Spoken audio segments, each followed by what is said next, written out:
AEW Redemption. We had heartbreak, we had love, we had betrayal, we had new champions, and we didn't have any debuts. We're going to talk about it. I really enjoyed the show. You guys were wrong. This card was awesome.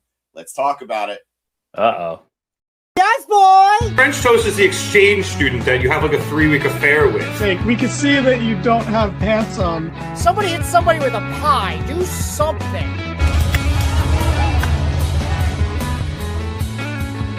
Giovanni yelling we're out of time as we go off the air. Giovanni yelling a lot of things tonight.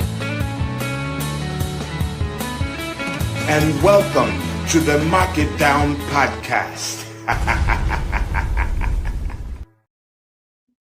Hello, everybody, and welcome to the Mark It Down podcast. I am James Gisanti. It is, for me, now Monday morning, and I am so grateful to have you all here as we talk AEW Redemption.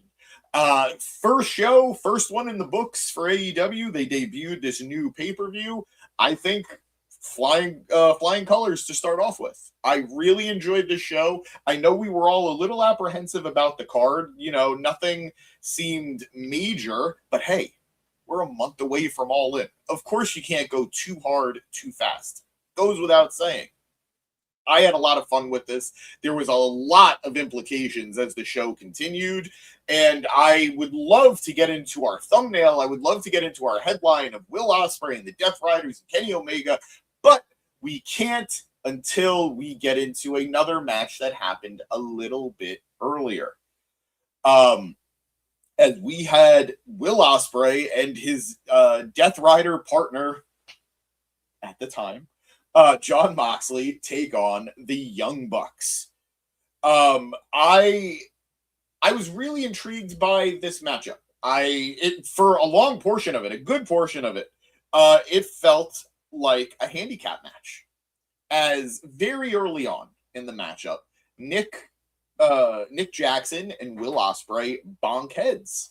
And when they bonk heads, commentary made a big point of mentioning that Nick seemed a little dazed, seemed a little out of it. They really pushed the story. And arguably, they pushed it a little more than the Bucks got to, or Nick got to at a certain point. He did spend a lot of time on the outside laying down, walking around a little dazed, but commentary really sold the story on this one. And it left Matt to have to take on both Will and Mox on his own. And obviously, Matt is a very capable competitor, a very capable fighter, but you can only do so much against Jon Moxley on his own or Will Ospreay on your own. But he fought the valiant fight. Eventually, his brother Nick coming in. Ooh, we got some comments. No sold a 450 splash. Look. It's a Bucks match. Come on. But I am going to fight a little bit on this because this match should shut up a lot of critics of the Bucks.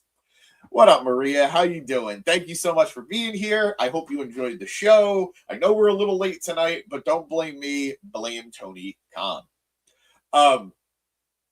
Nick eventually forcing his way into the match, pushing Matt to tag him in. He gets in. He fights valiantly until his head potential injury becomes a little too much for him, and it becomes the target of attacks from both Will and Moxley.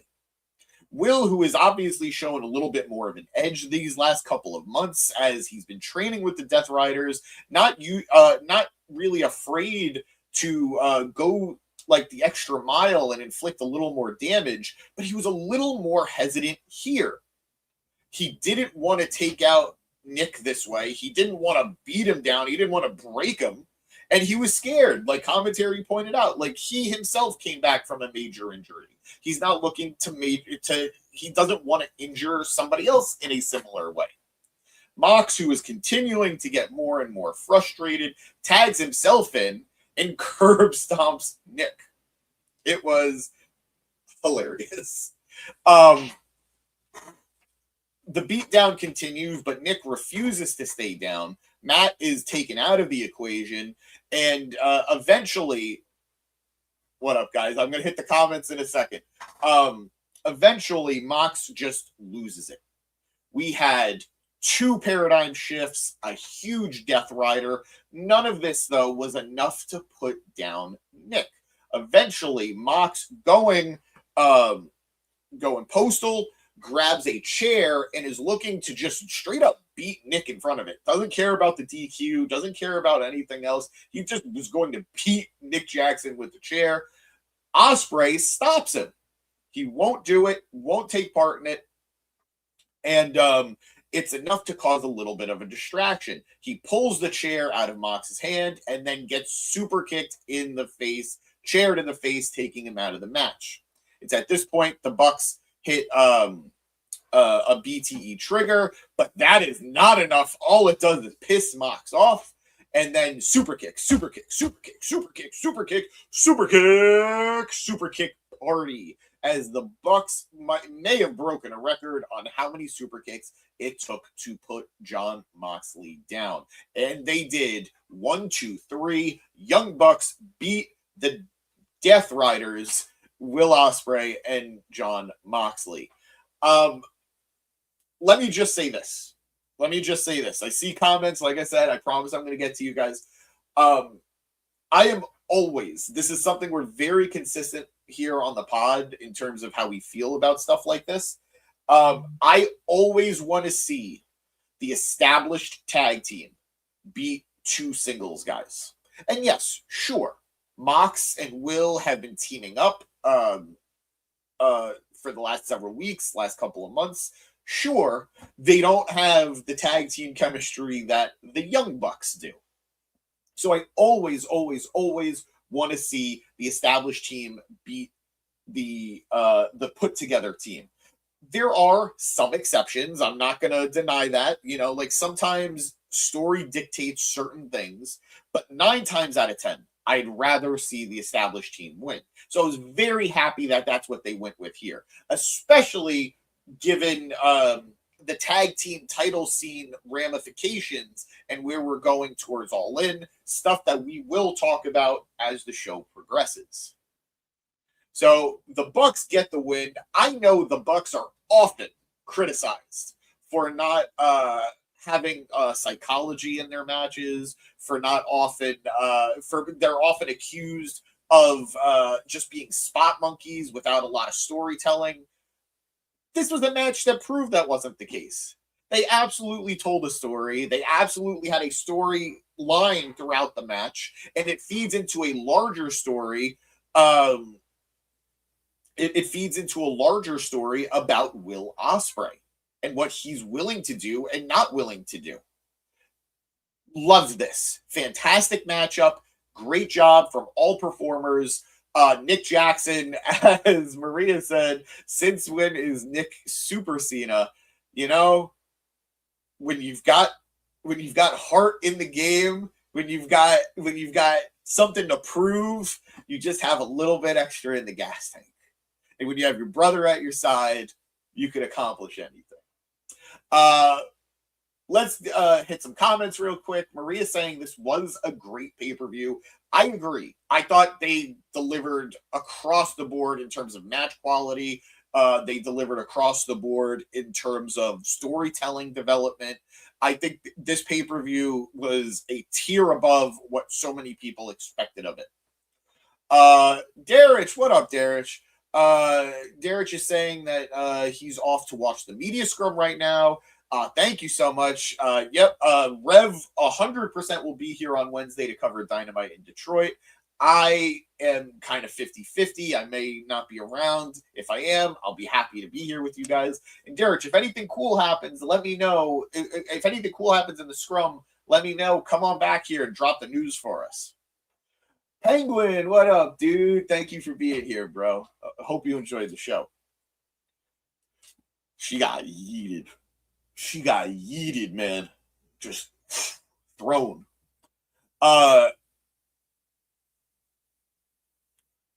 As the show asked, who let the dogs out? Juice. What up, Fernando? How you doing, pal? Thank you for being here. Hope you enjoyed the show. You got us at a good point. We're just talking about the first matchup. Eric said, interesting point here. This leaves the New Day doing nothing, already buried. All right, maybe it wasn't a good point, but it was a point. Let's talk about some things. As we know, or as some of us may know, a lot of WWE releases, their 90 days ended going into this weekend. I think it was like Friday or at the very least Saturday. And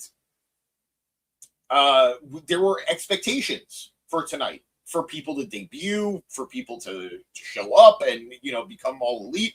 Let me tell you guys now, none of that happened. Now, I was a little disappointed. I could admit that.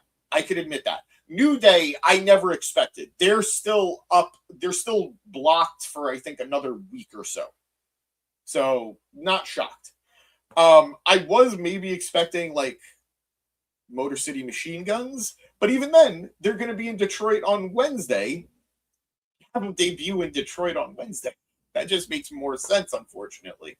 There were some talent that'd be cool, but I think this Dynamite's going to be pretty packed. I think we're going to see a lot of debuts on this Dynamite, and I'm hyped for that. I am hyped for that. I'm sure TBS is going to be hyped for that as they get to, you know, get some buzz on anything happening on their TV show. So let's see. Tune in on Wednesday, and I think the AEW Tag Team title match is not set in stone yet. Just my opinion. More comments. Fernando saying Redemption was fire. I agree. I thought this was a great pay-per-view. Penguin, we're all on fire, it seems. You know, we may need to call the fire department. Don't, though. Please don't. Fernando saying the Bucks winning was the right decision. It was for multiple reasons. The tag title scene, you know, you got to make certain people look strong if they're going to be going for a title. Two, it puts the Death Riders in an interesting position, not just for later tonight, but moving forward in general. Sometimes losses are essential to move stories along. So this was a necessary win for the Bucks and a necessary loss for the Death Riders, Will Ospreay and Jon Moxley in particular. Darich, sounds good. Happy Marina was back today. I agree. Good night, Darich. Take care, be well, and we'll talk soon. What up? Paul LaRue. What up? Heel Kenny winning. I don't know. I don't think we can call this a heel turn yet, but you got to give me some time. We're going to talk about it, but I don't think maybe I'm just sniffing the copium a little bit, but I don't think this was a heel turn. That said, this took an interesting turn that I was not expecting going into All In. But I'm excited to talk to you about it. So Paul, stick with us. It's the next thing we're gonna talk about. Penguin saying New Day at All In. Maybe they pull a Hardys at WrestleMania where they debut before the match. It's very possible. I would maybe build up a little bit, but let's see. I think we're going to be getting a string of debuts very soon. All right, very quickly, Maria, what do I think about the release of Ty Mello? Sad because I'm a big Ty Mello fan. She was somebody that I really rallied behind early in her career as a Brazilian, kind of obligated, you know, same team. But she requested this release because apparently the expectation is she's going to be taking a step back from professional wrestling. I think maybe she just wants to be at home with her family, with her child, and maybe they want to have more kids. I don't know. So if this was a personal choice in that regard, I wish her nothing but the best. Hell, if this was a personal choice because she has different plans for her career and she wants to go somewhere else, I wish her nothing but the best. I would love to see her come back to AEW at some point, and I'd say that the biggest sadness of this is that Anna Jay and Ty Mello at some point absolutely should have won the tag titles, the AEW women's tag titles, because they were like day one tag team for women in AEW.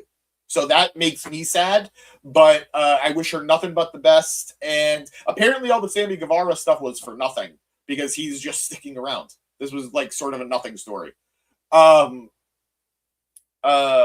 saying Ty Mello wanted to tire from wrestling. And, yep, that's what it seems like. Same brain, same page. All right, very quickly. Yes, cannot wait. If you guys have any doubt about Gosling, go watch the movie Drive. He's perfect. He is perfect. One of the best actors out there. Agreed. Ryan Gosling's gonna kill it. It's just the swerve thing again. It's whack. Can you elaborate on that? I don't know what we're talking about there, Eric.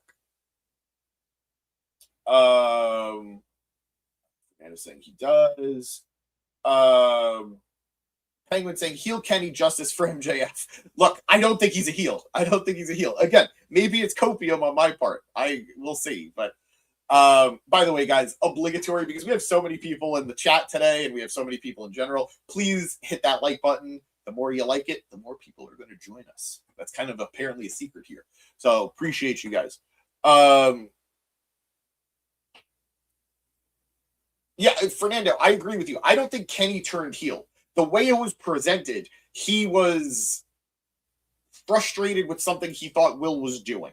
We're going to delve into it a little bit deeper once I get through these comments, but we were on fire tonight. I don't want to ignore anybody. I'm both. I am Italian and I am Brazilian. My mom was from Rio de Janeiro. My dad, Italian from the neighborhood. And my mom's Italian too. Her dad was Italian. So I am more Italian than I am Brazilian, but you cannot tell my mom that. Penguin said, today I found Chips is Brazilian, not Italian. What is happening here? Why are the Brazilians heels? We're not heels. We're baby faces. We're suffering a very upsetting loss coming out of the World Cup. Okay, it was not a good World Cup for us. Fernando saying Ty J got the shaft. I agree personally. I would have loved for them to have won it, and I get it. And we're gonna hit Matt's comment from Facebook here real quick. What up, Matt? Matt saying respectfully, the other teams were passing them by. Like them both, especially Ty, but she's got to find new gear if she wants to make headlines. I don't know about the gear. Apparently I could only be one thing. I think in terms of tag team wrestling, they had great chemistry.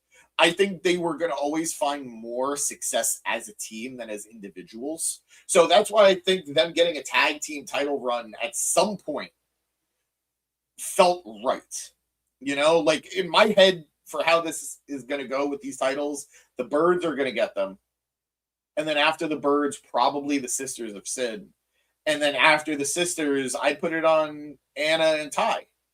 But alas, I don't think that's happening anymore. Unfortunate.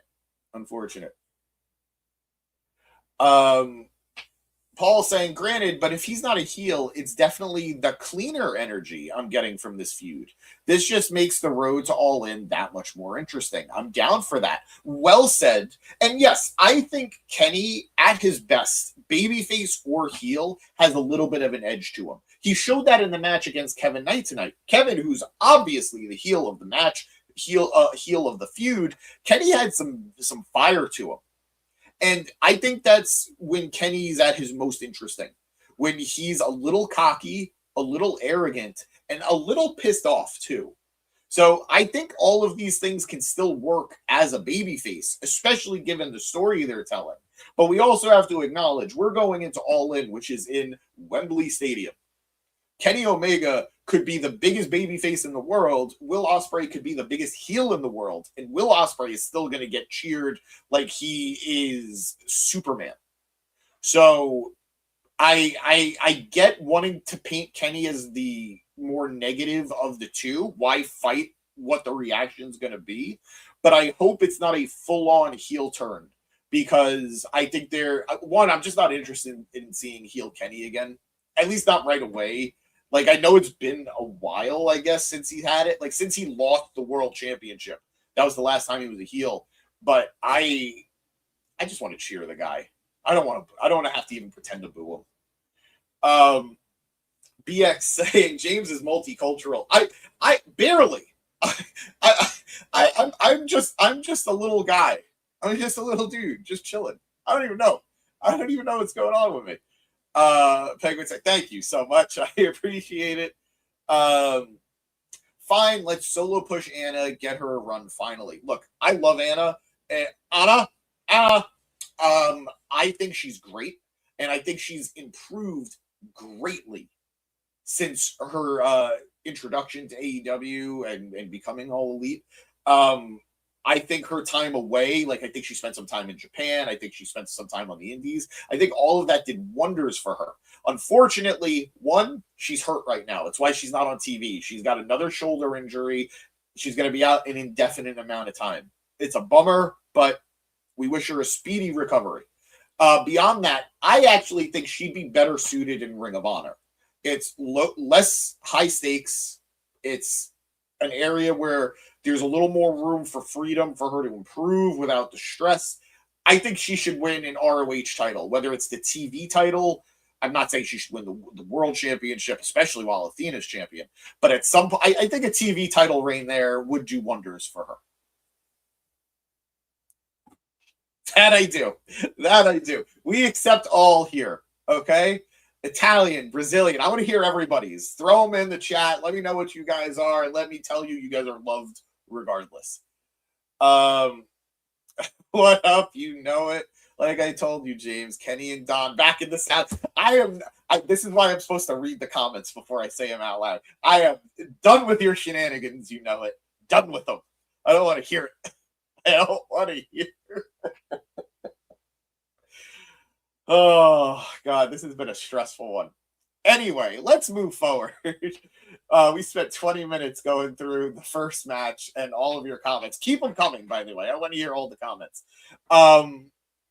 We had a backstage promo following up on what happened earlier in the night with that match, where Will Ospreay is being interviewed by Renee Paquette. Renee says that this was a big win for the Bucks, and what does this mean for him and the Death Riders moving forward? And I will tell you in a second. He's talking about how, he understands what this was. He understands that this was a big loss, but he gets interrupted by Jon Moxley, who tells Will that there are no friends at the top. Mox says to him that he doesn't want to be there when Will learns that lesson the hard way. And he says if Will doesn't want to pull the trigger, he will. So Mox isn't giving up on Ospreay, but he's making it clear Will needs to change the way he's doing things, in his opinion. He leaves. Renee very quickly cuts off the I don't know how you guys don't see that Renee is in cahoots with Mox and the Death Riders. I'm not saying, obviously, very cool, but she is a heel. There is no condemnation of anything Jon Moxley does. And when you don't, when you're silent, you are compliant. And when you are compliant, you are part of the problem. She is a heel. I don't want to hear otherwise. Fact.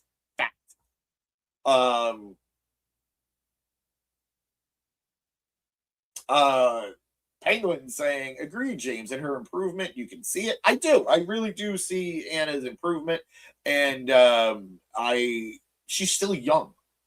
So there's still more time to get even better and better and better. Guatemalan, nice. Love it. It's a totally white guy. Let's see. Jesus Christ. Totally white guy from it. Penguin saying Renee is the leader, de facto true heel. Absolutely. I'm glad we're on the same page here, bro. I feel like I'm taking crazy pills. No one believes me that Renee is the heel here. She is the secret hidden power behind everything. All right. So now we can finally get to the main event. Main event of the show. As Kenny Omega takes on Kevin Knight. Kevin Knight trying to become 2 belts Jet, 2 belts Knight, Kevin 2 belts. I really enjoyed the dynamic of this matchup. I really enjoyed as Guardian. I love that.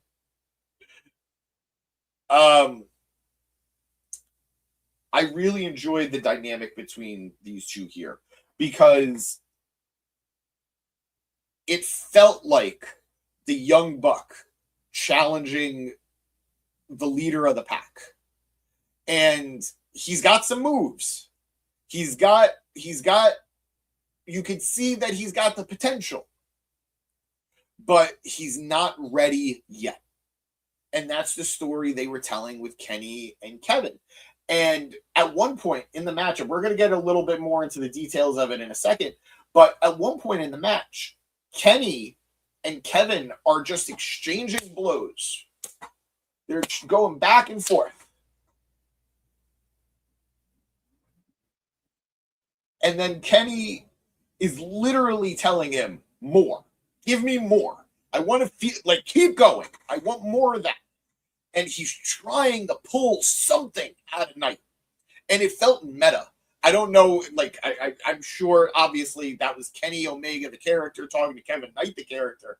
But it almost felt like he was trying to pull out even more from Knight as a person and as a performer because he knows he's capable of it. I thought it was a really, really well done moment. And Kenny came out on top in that spot. But you could see Knight trying to rise to the occasion. You could see Knight trying to buy into his own hype a little bit and try to prove it real. I thought that was a really good moment from these two performers. I think it's something you could only do with performers of their caliber, where Kenny is the veteran and Knight is this cocky, chip on his shoulder young kid who has found success but isn't where he wants to be yet. Love it.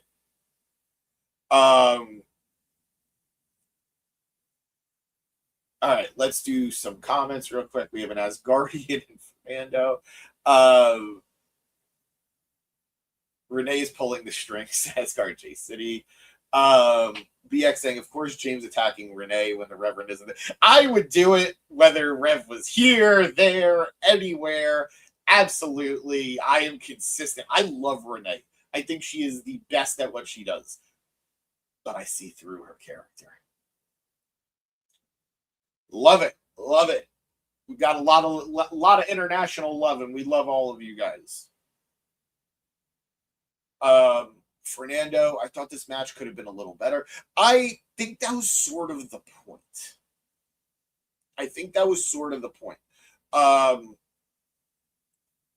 don't think the match was bad. I think Kenny and Kevin had some really good moments. I think we saw that at one moment or another, Kenny was in control of pretty much everything Kevin wanted to do.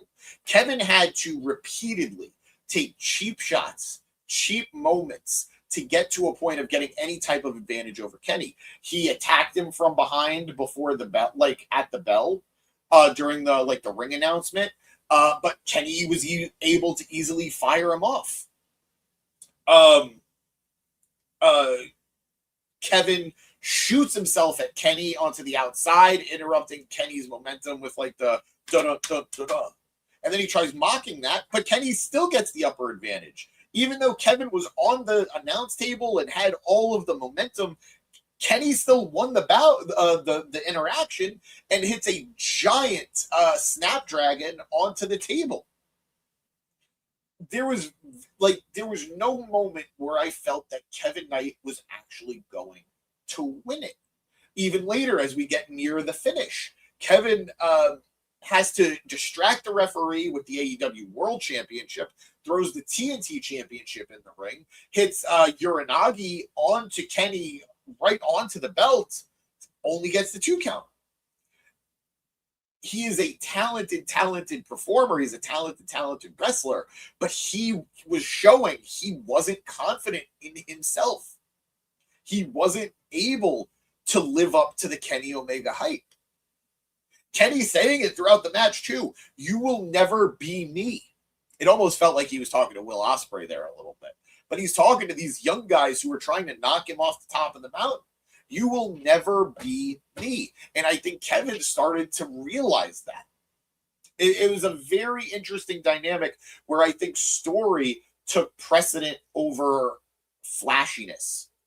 And I know the Elite get accused of that quite a bit, of sizzle over substance. I think we got some substance in these matches tonight. Let's see. Eventually, the finish of the match coming after multiple attempts to hit the one-winged angel and not being able to hit it. Lots of very interesting counters, lots of very athletic counters from Kevin Knight. Kenny counters a high-flying attempt from Knight with a V-trigger that just absolutely rocked him. And then he hits the one-winged angel. Finally, 1, 2, 3, Kenny Omega, still AEW World Champion. Now, after that, you'd think that'd be it. I'm going to get to the comments in a sec, guys. I see you, I promise. After the match, Kenny barely gets a moment to celebrate, if at all,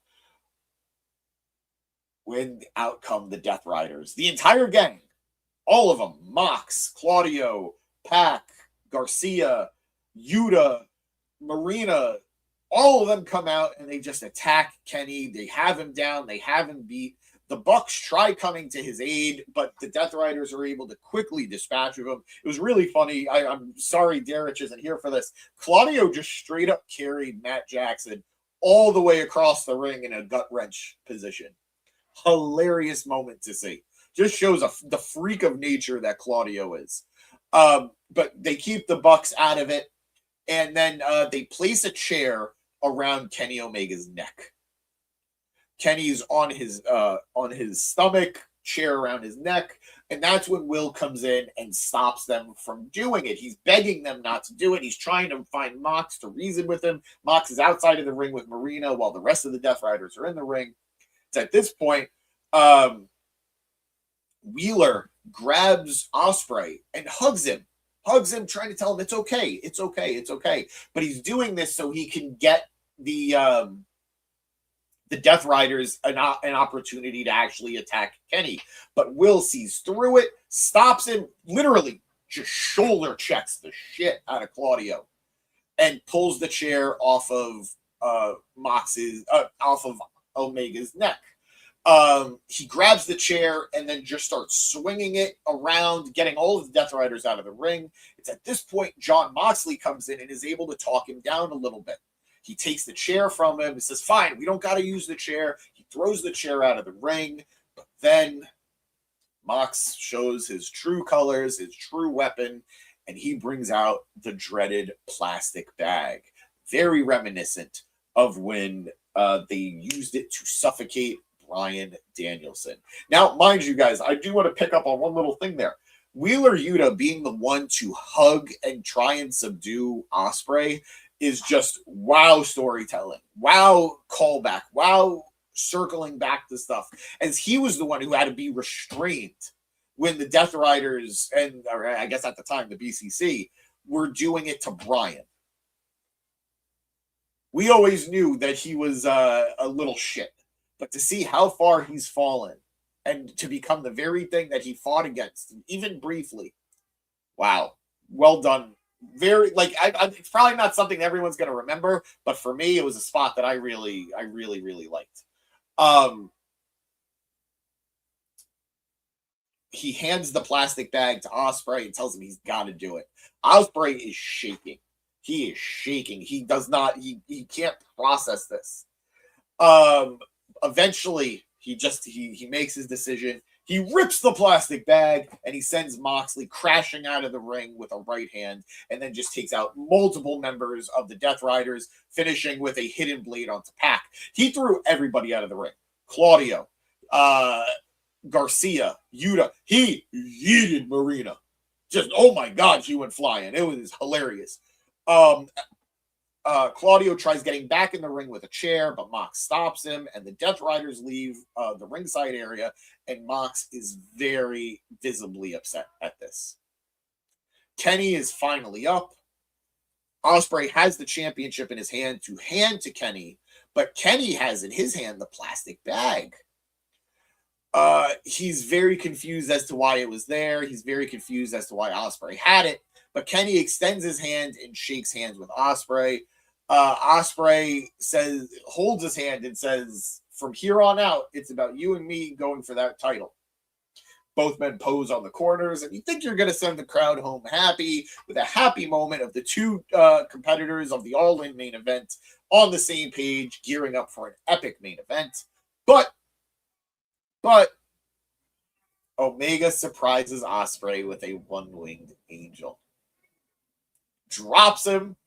Omega's joined by the Bucks, who question him as to why he would do it, trying to point out that Ospreay helped protect him from the Death Riders. Omega just still has the plastic bag in his hand, and he's saying, like, he's kind of just, I think the indication is he thought Will was at the very least more contemplative of it than he let on, and he's not going to fall for it. Commentary was split on this a little bit, whether Kenny knew Kenny did what he did because he was nervous about what Ospreay was capable of, while the rest of it was, well, Kenny said that he wanted to do this title reign differently than the first time, but I guess that's not the case. So this Wednesday is going to be big to explaining what the story is for Omega and Ospreay and the Death Riders and everybody involved.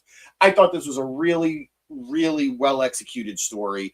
I've been under the impression Ospreay was going to be turning heel, whether it be at All In, leading to All In, or post All In. And I thought, given the finish of the match with the Bucks, we were going to see that Ospreay realized Mox was right, and he needed to go dark to beat Omega. Very interesting twist. Very interesting way to actually have this go. I'm excited. I'm not quite ready to call Kenny the heel here. And to go to Eric's comments, that his point before was Swerve turned heel for the sake of the main event just to lose the title, and maybe we'll see Kenny do the same here. I don't necessarily know. Again, we'll see if this is actually a heel turn. I'm not opposed to him playing the bad guy without being the bad guy, or a bad guy, I should say. So let's see. I thought that was a great way to build drama, and it feels organic. It's a great way of keeping Will in the center of drama without it feeling obvious which way he's going to go. So well done. Everybody here played their part well. Kevin Knight, your match, you've got a way to go, but you're further along than I think a lot of people realize. It's not a matter of if I think it's a matter of when he's going to be world champion. Kenny getting a successful title defense on pay-per-view before All In. Happy about that. Happy about the direction with him and Ospreay. Even if he does turn heel, I'm going to cheer him. And it's cool to see Will Ospreay still be able to keep the fans captivated with how the story is going. Well done. All In is going to be something special. I can feel it. But let's hit these comments. Back to Paul. Paul saying, Kenny in Canada is a tall task. Though he may not be ready for main event, Kevin, hands down, has had best rookie year in AEW so far. I think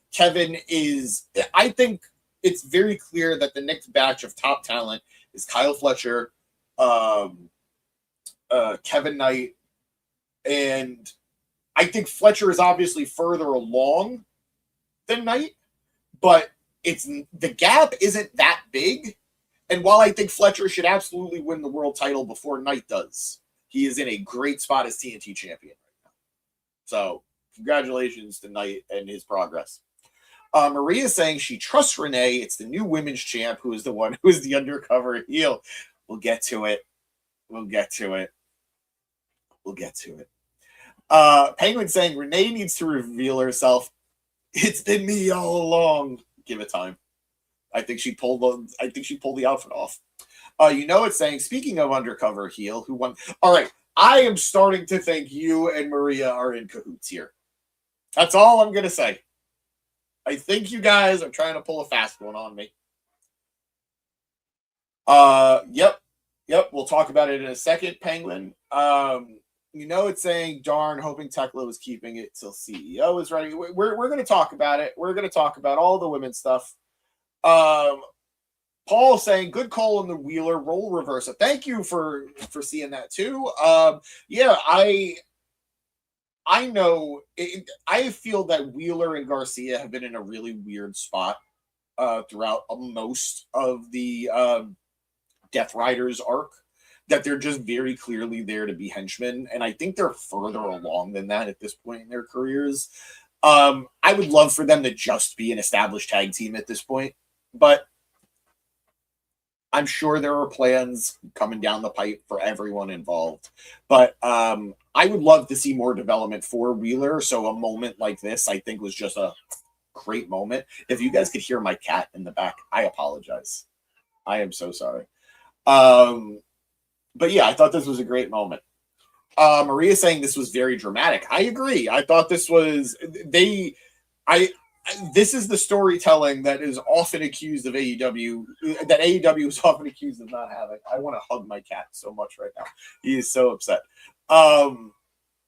This was very dramatic, but I think they're telling such a captivating story where I don't know. I think there's a clear bad guy in Jon Moxley. I think he is the devil on Will's shoulder, but whatever decision Will makes moving forward, there's always going to be a level of justification. If he turns on Kenny and he goes drastic, he has every right. Kind of. Kenny's not wrong for seeing that plastic bag, knowing the ramifications of what that plastic bag meant with the Death Riders, and wanting to distance himself from Will. Maybe he could have been a little more straightforward about it. Maybe that's a little heelish. I could give him that. I could give you guys that if you want to call that heelish. But I think everybody here, save for Mox and the Death Riders and their extremism or extremist attitudes, I think everybody here has got a level of justification for how they're acting. And that makes captivating storytelling, in my opinion. Geez, Will, what a way to thank someone who helped you out. Fernando saying this was match of the night. Maybe. I got to think about it. This was a really strong card. This was like a lot of these matches over-delivered, in my opinion. So we'll talk about that. We'll revisit that at the end of the show. Fernando saying Will Ospreay attacked the Bucks from behind on Collision. Maybe this was a little payback. Yeah. Their saga is a lot longer than people remember. You know, they've been beefing for quite some time in AEW. So yeah. He didn't do it for Callis. I'm gonna shit a brick if Don Callis gets involved in this story. That's all I'm going to say.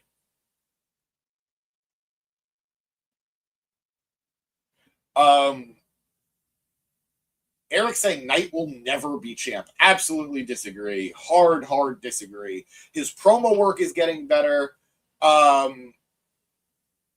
His ring work is incredible.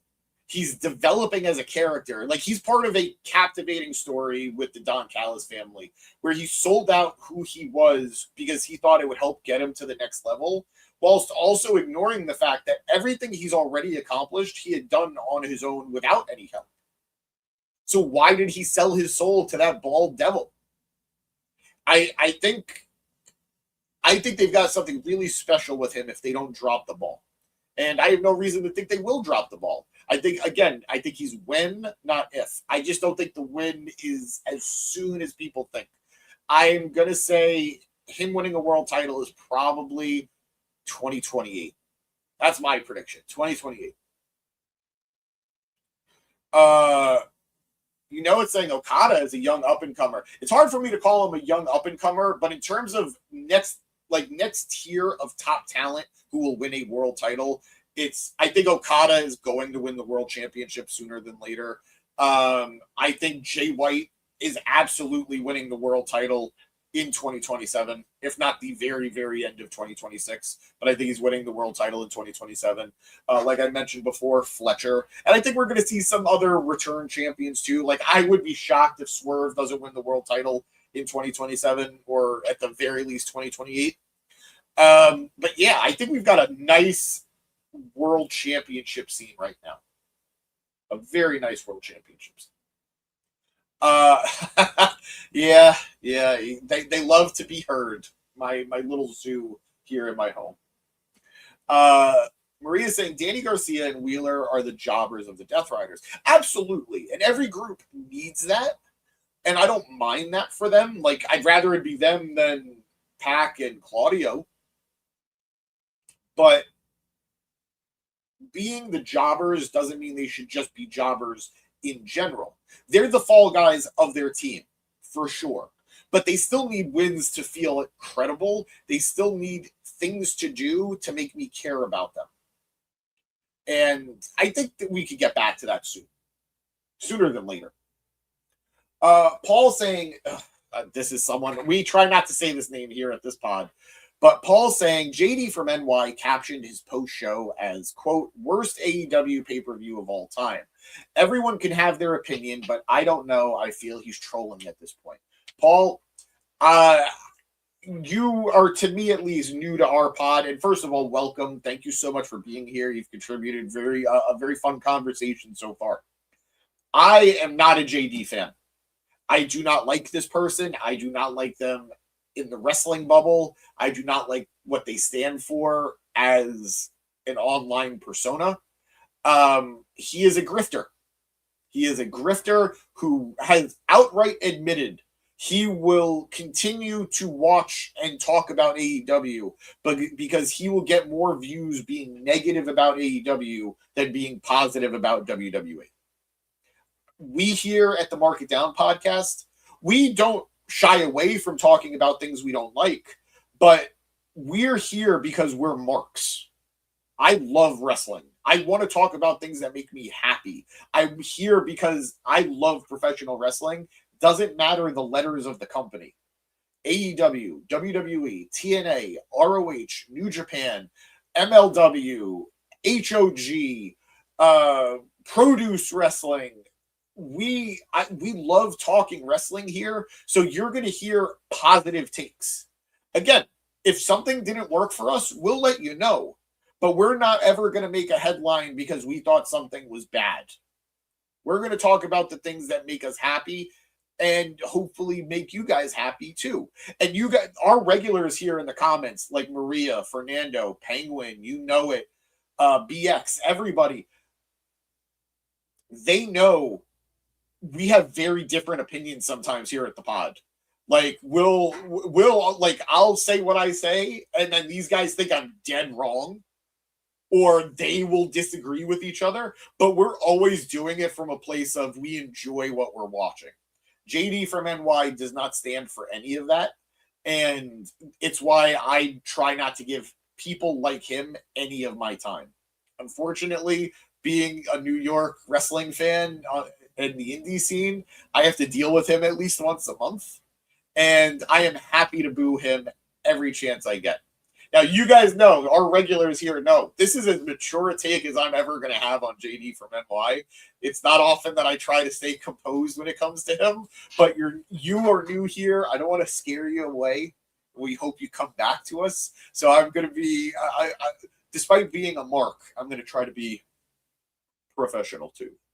But yeah, that's where I stand on him. He is absolutely a troll, and no thank you.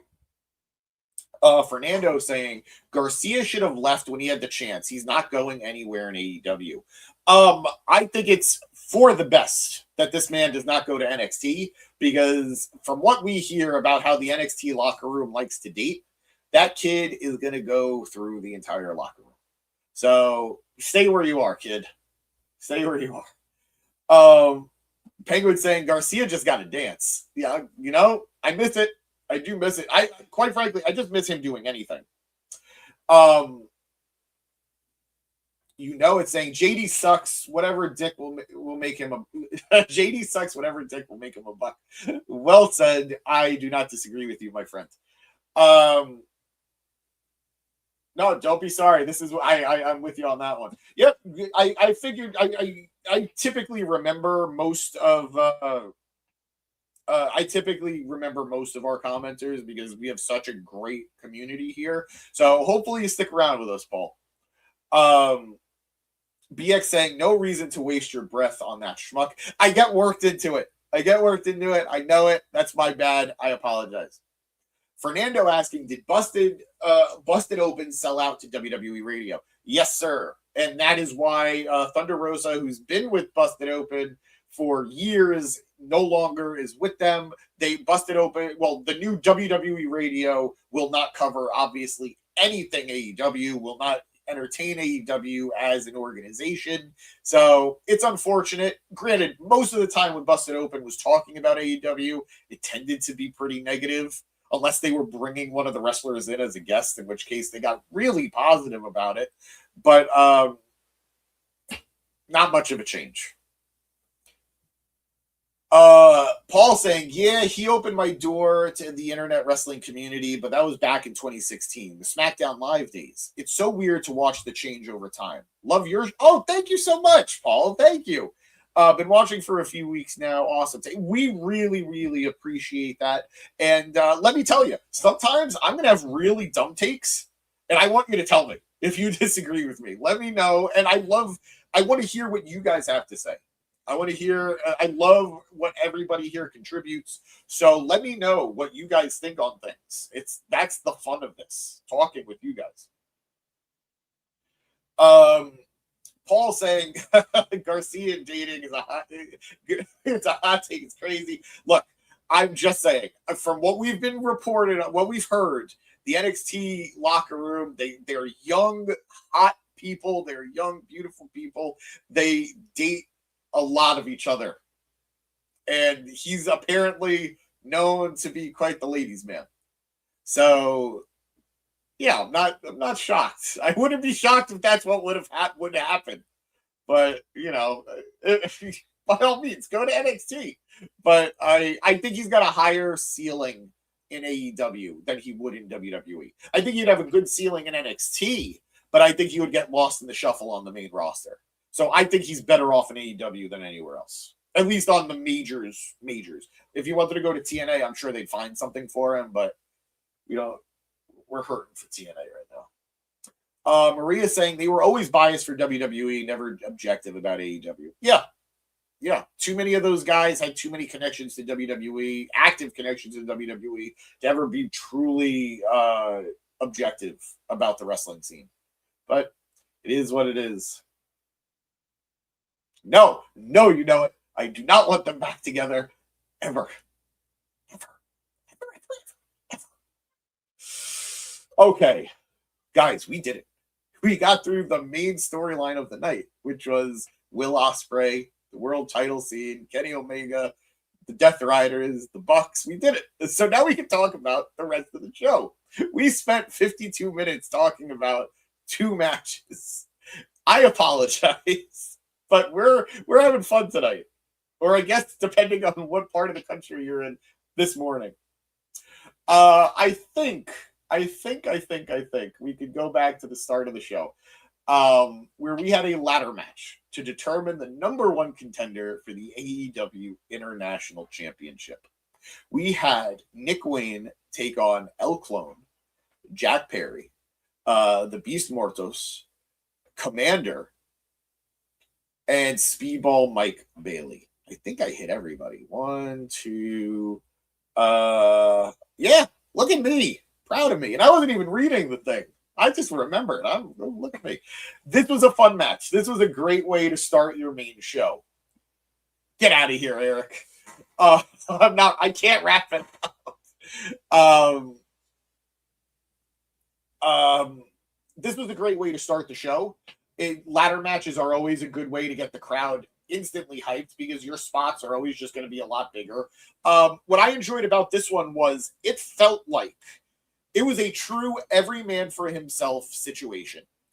It felt like every move was either a response to someone else's move or leading into someone else's sequence. There was a lot of fluidity in this match, and I really appreciated that.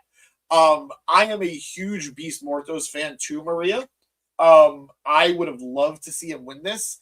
Commentary was doing too much, though. They put the commentator's curse on him because they kept saying how he was the favorite to win this. And granted, he looked like a beast in this matchup. His anti-aerial offense is perfect for so many of these people. But we were in Speedball country. Literally, we were in Speedball country. The crowd could not have been more hyped for Speedball tonight. Even going into the main event match with Kenny and Kevin, they kept chanting at night, Speedball's better. Incredible. So many fun spots here. Komander, like, I've always known how good Komander is. But between Dynamite and tonight, this guy is just operating on a different level lately. Like, he is just so impressive, hitting so many fun spots. I think he was sort of the hero of the match outside of Speedball. A lot of credit to El Clon, who I'd say was sort of like the ring general of this match. He did a lot to get the flow going between everybody. He was sort of like he faced every baby face and he kept the story going. He kept the match on pace. So a lot of credit to El Clon. Both he and Mortos have been very missed. So glad that it seems that their visa issues have been resolved. I'm very much hoping to have them on TV more regularly. Really cool to have Nick Wayne back in a prominent spot. I think his time in Japan is doing wonders for him. We got to remember this kid. I think he's only 20, and he's exuding a confidence in his matches now that he didn't quite have before. And I think the time in Japan is just a wonder for this kid. And of course, Jack Perry, is Jack Perry. Like, it's weird because I associate him with such a long tenure in AEW, but I need to remind myself how young he still is. He is still part of this young class of wrestlers. And he played his part beautifully. Finish of the match coming, of course, finally, thankfully, Speedball getting the win after hitting a great spot onto Mortos, who was propped up on a ladder. He hits an Ultima weapon, driving those knees right into the gut of Mortos. He then rushes the ladder, climbs it, grabs the contract, and Speedball Mike Bailey is now our number one contender for the AEW International Championship. We might as well just jump into the International Championship from there. Yeah, no, I guess it would be the next thing because we covered Mox and Ospreay and the Bucks. We had the AEW International Championship on the line. Oh, you know what? Before I get into the match, we got to hit comments. Maria, we're in the home stretch. I'm going to try and speed it up a little bit, but I got to talk about it. Paul saying he lives in Houston, that his neighbor was a cameraman. Oh, he mentioned some of these ladies in the locker. Oh, I mean, look, everybody's young once. Everybody's allowed to, have a fun time. And let's be real. If you're a wrestler, you're more than likely a good-looking kid. So let them have fun. Like I said, you're only young once. Good. Yeah, have at it, kids. Me, on the other hand, I'm old and decrepit and broken down. Maria saying, yep, she wanted Beast Mortos to win. I do. I would have been very happy about it, but I think his talents are going to be used elsewhere. Let's call it a hunch. Komander, it's saying Komander was totally Clint Eastwood tonight. I dig the poncho he was sporting. I love Komander. I am really getting him all in on Komander. Fernando saying, very happy for Speedball. When he first signed with AEW, he thought he was going to get lost in the shuffle there, but you've been pleasantly surprised. I'm always worried about when my favorites go anywhere or do anything. I was a huge fan of Speedball from his time in TNA. I was a huge fan of Speedball from his time in the Indies, and I knew how good they were as a talent, but you never know. And obviously, it seems like the rocket is being strapped to Kevin Knight, but I'm glad that there's still some gas in the tank for Speedball to succeed as well. And I really hope they are able to win a championship soon. Paul saying that Jack Perry feels like a vet now. I get that. He too is operating with a confidence that he seems way more at peace than he ever did when he was younger and he was still dealing with a lot of the fallout of a lot of backstage stuff, which we don't need to get into right now. So it's cool to see him in this new position. Like, he just re-signed with AEW. He's going to be there for a while still. I would love to see him ascend to the next level. I think he needs a good, solid run of winning things uninterrupted and a nice story to set him up for it. But I don't think we're going to get a world championship run out of him in 2027. But maybe mid to late 2028. It's not outside the realm of possibility. It's saying MJF2, we forget he's young blood. Also, it's true. It's true. Darby, and we'll see if Sammy's able to rebound. But yeah, the four pillars are all young guys. Maria's saying Jack Perry and Nick Wayne have great chemistry. I agree. I absolutely agree. Both the children of Christian Cage. And there was a great moment. Oh my God. Nick Wayne hits a Phoenix splash off of a ladder. And Nigel McGuinness goes, homage to Christian Cage. I could not stop laughing. I thought that was hilarious. I loved it. I loved it. I've been told, Maria, that I have been told. It's saying Speedball just needs to team up with Speed Racer and the world will be right. I would pay to see that crossover. I really would.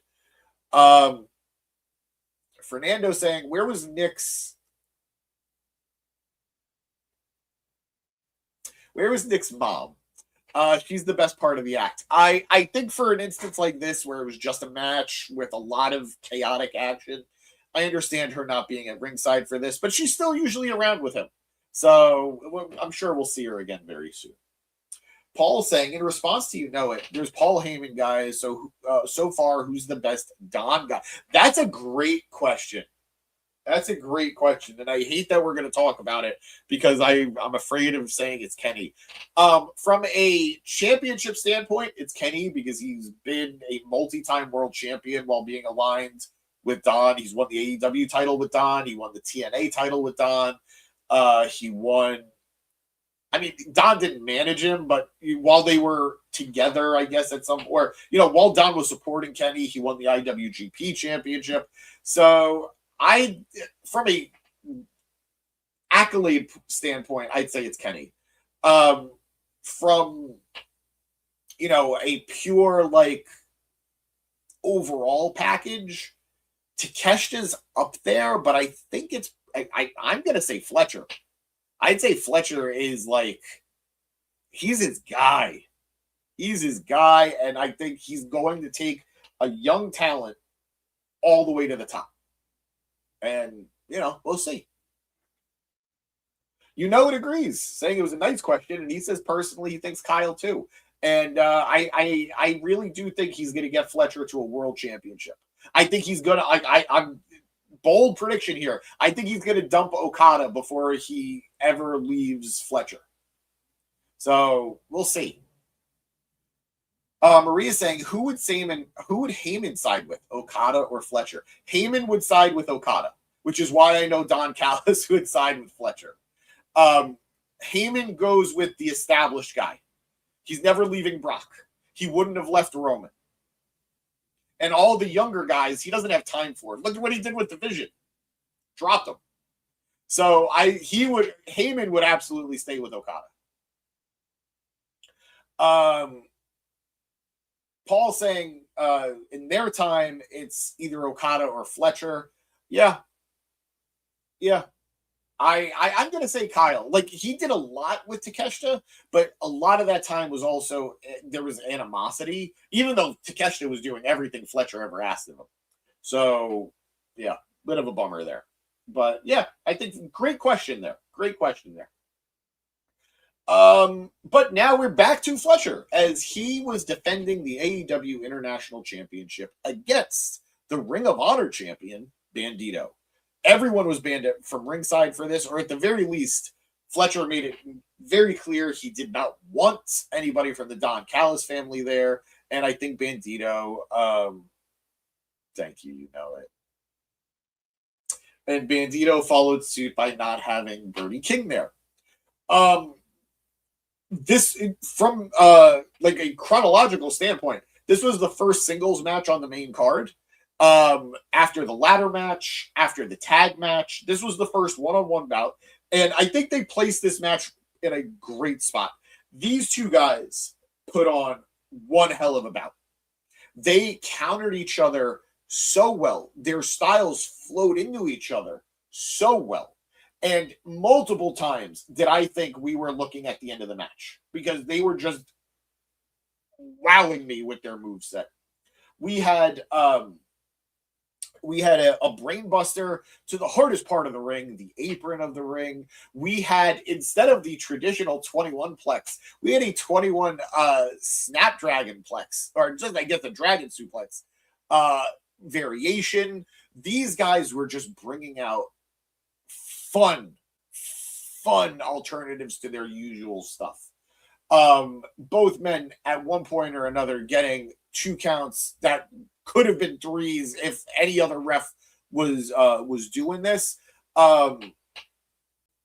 We even did get a regular 21 plex from Bandido, a move that, while has been kicked out before, is pretty protected. Fletcher kicks out of it. These guys really brought it. I don't want to, because we are so late into the show, I'm not going to get into the minutia of the entire match. At one point, Fletcher did try to get the 10 count win. It was pretty funny that there was one fan who, there were a lot of young fans that were very vocal on the show. One fan was giving Bandido a lot of encouragement to beat the 10 count, and it was really sweet. I forget what match it was, but there was another instance where I think it was during Ciampa and Jericho, where one fan was just like, I think he was like telling Ciampa or Jericho to light the other on fire. It was kind of hilarious. So I thought the crowd was a little slow tonight in the beginning, but they came around in a real good, fun way as the show progressed. So got to give it to them. Finish of the match coming. Fletcher catching Bandido with a knee strike, following it up with a brain buster, but only a 2 count. As we've seen, these finishers were getting kicked out during this match. Fletcher sent Bandido crashing into the middle rope face first, and then delivered a huge kick, running kick to the back. He then sends Bandido up to the top rope. Bandido tries resisting, but he's not able to, and Fletcher sends him down with a top rope brainbuster that didn't quite hit the corner, but caught the ropes. I was a little scared on it, but everyone seems to be fine. Your winner and still AEW International Champion, Kyle Fletcher. Great match. I didn't do it justice. I do apologize for that, but excellent back and forth between these two guys. We need to get the Ring of Honor title off of Bandido so someone else can defend it, and he needs to win an AEW mid-card title. He's had a 500-plus day run with the ROH title. It was a good run. It's still, he's still doing great with it, but I think somebody else should win it so he could just transcend. I have my theory on who it should be, but we'll see. You guys know. I think you guys know. Kyle versus Okada, yummy. I think we're going to get Rev and I are convinced we're getting the triple threat at All In. But we'll see, as we now have a new number 1 contender in Speedball Mike Bailey. Before I get to those last 2 comments,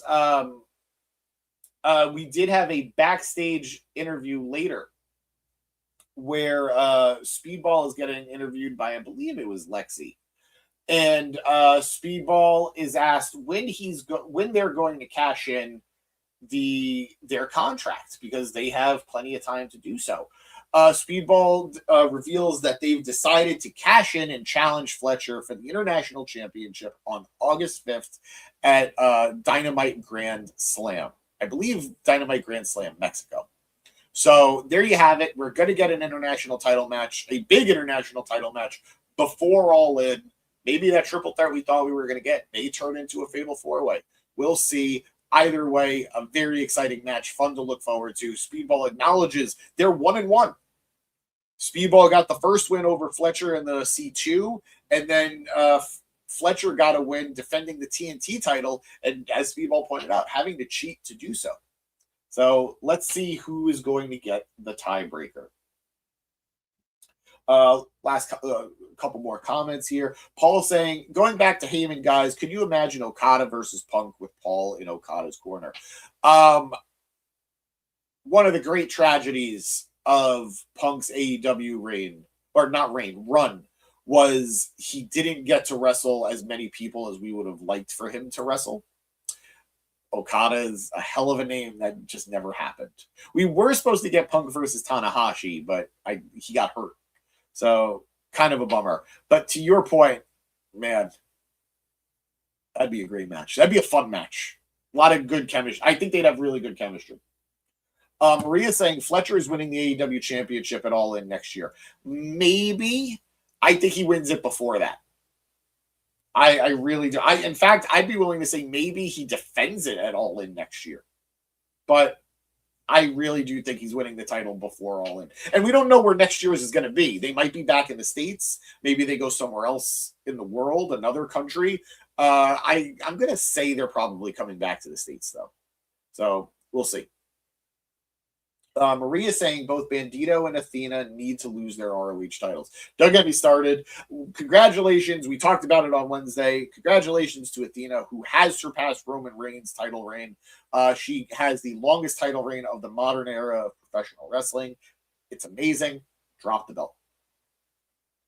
Drop it. Paul asking, out of curiosity, is Nick Wayne my pick to take the belt off Bandido? No, actually, although it wouldn't be a bad pick. My prediction is that we're going to get Buddy Matthews coming back to take the title off Bandido. He's been teasing his return for a little bit now, and I think there is some creative juice there for him having a beef with his former tag team partners, current tag team partner. It puts Brody right in the middle of a story. We know Buddy is a great wrestler, a great worker who can go with pretty much anyone. And obviously Bandido is Bandido, one of the best in the world. So I think you have a great match. You have somebody who should win a title, but not necessarily an AEW title. And it puts a very popular guy in Brody in something when he's kind of just been spinning his wheels a little bit lately. So my pick is Buddy Matthews. I think he's the right guy to do it. Let me know what you guys think. It's saying he's so old he would have to throw Bobby the Brain in the other corner. Bobby is one of the best to ever do it. I know there's always going to be the debate, Bobby or Paul. I put Don in there too, but oh man, Bobby was one of a kind. Oh, awesome. I'm glad we're on the same page. Yeah, we really love Buddy here on the pod. We were really sad that he's been gone for so long as he has been. And I think it's a great way to get him back into it and allow him to have bangers while not necessarily just jumping into the AEW scene again. So hopefully let's manifest it. Let's do it. Same brain. Let's see. We're moving along. Our next match was a tag team match. And for me, unfortunately, not necessarily a bad match, but a low point in the night. As we had the Bang Bang Gang take on the Dogs in a double chain tag team match. I love all of these guys. I've been on record saying it. I love Jay White. I think he is a soon-to-be AEW World Champion. I love Juice. He is just so fun. And I'm really high on the Dogs, who I've been going back and forth with you guys here on the pod about where I place them. I think they are, at this moment in time, solidly in the mid-card. But matches like this are going to put them a little bit higher. I thought the match was fine. I think it was a little slow. I think this was essentially a strap match. They went with chains to go with the dog motif, like dogs and chains kind of thing. I get that. But this was essentially just a strap match, or a two-strap match. That was fine. I don't think they really hit everything that they could have. This was a hard-hitting match. Like, I don't want to take away from it. I feel like I'm being a negative Nancy, and I don't want to be. But I thought this was just a little bit slower than it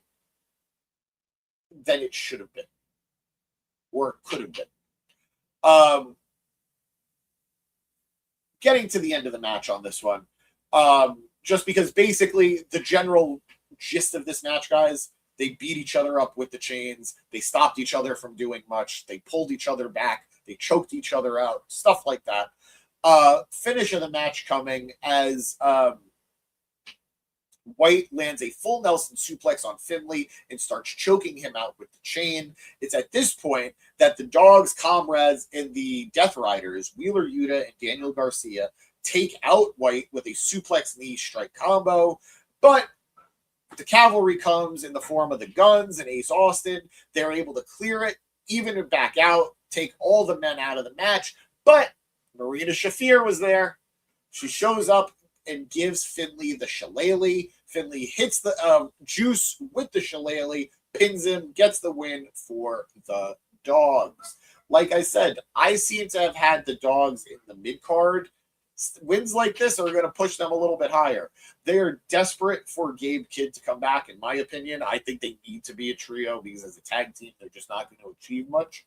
But, well, as entertaining as they are, but I think they desperately need Kidd back. And quite frankly, I wouldn't be mad at Yuta and Garcia just straight up becoming Dogs and leaving the BCC. Wow, BCC. Wow. What year is it? The Death Riders. That's on me, guys. I think they fit the vibe of the Dogs a lot more. They're young, brash guys. I think it fits them. But at the very least, this partnership between the two groups is allowing the interactions, and it might be enough for now. But I wouldn't be mad if the Dogs did recruit in general. Maria's saying the caliber of competition Roman had to defend compared to Athena can't be matched. And that excellent point. I agree with you. That's exactly what I said on Wednesday. Athena's title reign cannot be scoffed at. It is a very impressive title reign, but it's very much an apples and oranges situation. Paul's theory: Tony wanted ROH on the CW slot, but for whatever reason, he couldn't get it. He feels if Tony would book a first episode of ROH on CW or any network, it's Bandido versus Buddy. It's very clear Tony has been very upfront about the fact that he's been wanting a TV deal for Ring of Honor since he acquired it. He's trying to honor the relationship he has with Warner Brothers Discovery. He doesn't want to go on any competing networks or streamers. He wants to, like I said, honor that relationship. So he's got limited options as it is, and he hasn't been able to make a deal. I would love to find them on any network at this point because I don't have it in me to keep going on Watch ROH. But we'll see. We'll see. I love Bandido. He's been a great champion, but it seems, unfortunately, Bandido just isn't the guy to elevate the brand. And it's not his fault. Tony is just not booking the ROH guys as ROH guys. So we'll see. We'll see. But that would be a great way to start your show on a first episode on TV, Paul. Fernando saying AEW has fumbled Jay White. They gave him a lame build for the AEW World Championship and lost to MJF with one leg. That's a joke, and he thinks Jay White has been floating around. We do need to acknowledge Jay White was off TV for like a year and a half, 2 years, close to it, 2 years. He was very hurt for a very long time, and we did not see Jay White for a very frustrating amount of time. I, in my heart, truly believe that if he did not get hurt and lose as much time as he did, he would already have been a world champion. I agree. I don't think anyone's wrong for being frustrated about the MJF feud and particularly the match. But I think Jay, especially at that point, being such a chicken shit heel, when you're a heel like that, you're Teflon. It's why guys like Seth Rollins, when they're in that heel mode, they could lose, and it doesn't matter because your character is almost designed to take it. Jay will bounce back. I have it in my heart. He will bounce back very soon. I wouldn't be shocked. For the longest time, I thought All In the match was going to be Moxley versus Swerve. I don't know where Swerve has been since losing to Will. I think we're going to get Jay White versus Mox, and I wouldn't be shocked if Jay takes the Continental title off of Mox now. We'll see. That's just a prediction. There's not a lot to base it off of, but considering the Death Riders got involved in the Dogs match and the Bang Bang Gangs match, I think you now have a path for Jay White to go after the Death Riders, and the head of the snake is Jon Moxley. So I'm telling you, I think a championship is coming very, very soon. Fernando saying Sheamus should join the Death Riders. I agree. One, I think the Death Riders need a tag team. And don't get me wrong, I love the tag team title match we got tonight. I think Claudio and Pac have great chemistry. But I don't think they quite raised the bar. Have Sheamus in there. I'm going to be very real with you. And it's going to piss people off. I would get rid of Wheeler and Garcia. Have them join the Dogs. Have Sheamus join the Death Riders. And have the Death Riders be an all WWE group. Marina, I guess, was there for like a week or two. I don't know. She was there in NXT for a very brief period of time. Have them be an all WWE group. And just level into them being the experienced veteran heels. Do it. Have Mox be a hypocrite about, we were trying to raise AEW's young guys to be more like us.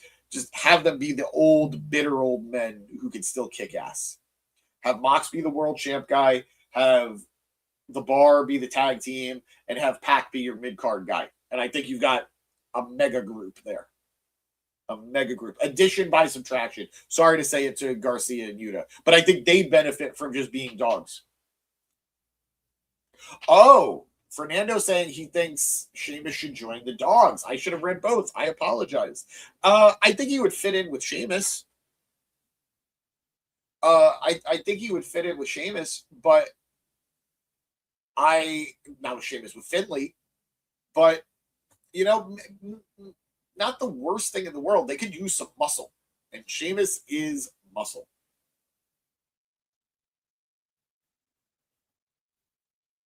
I don't even know how to respond to you.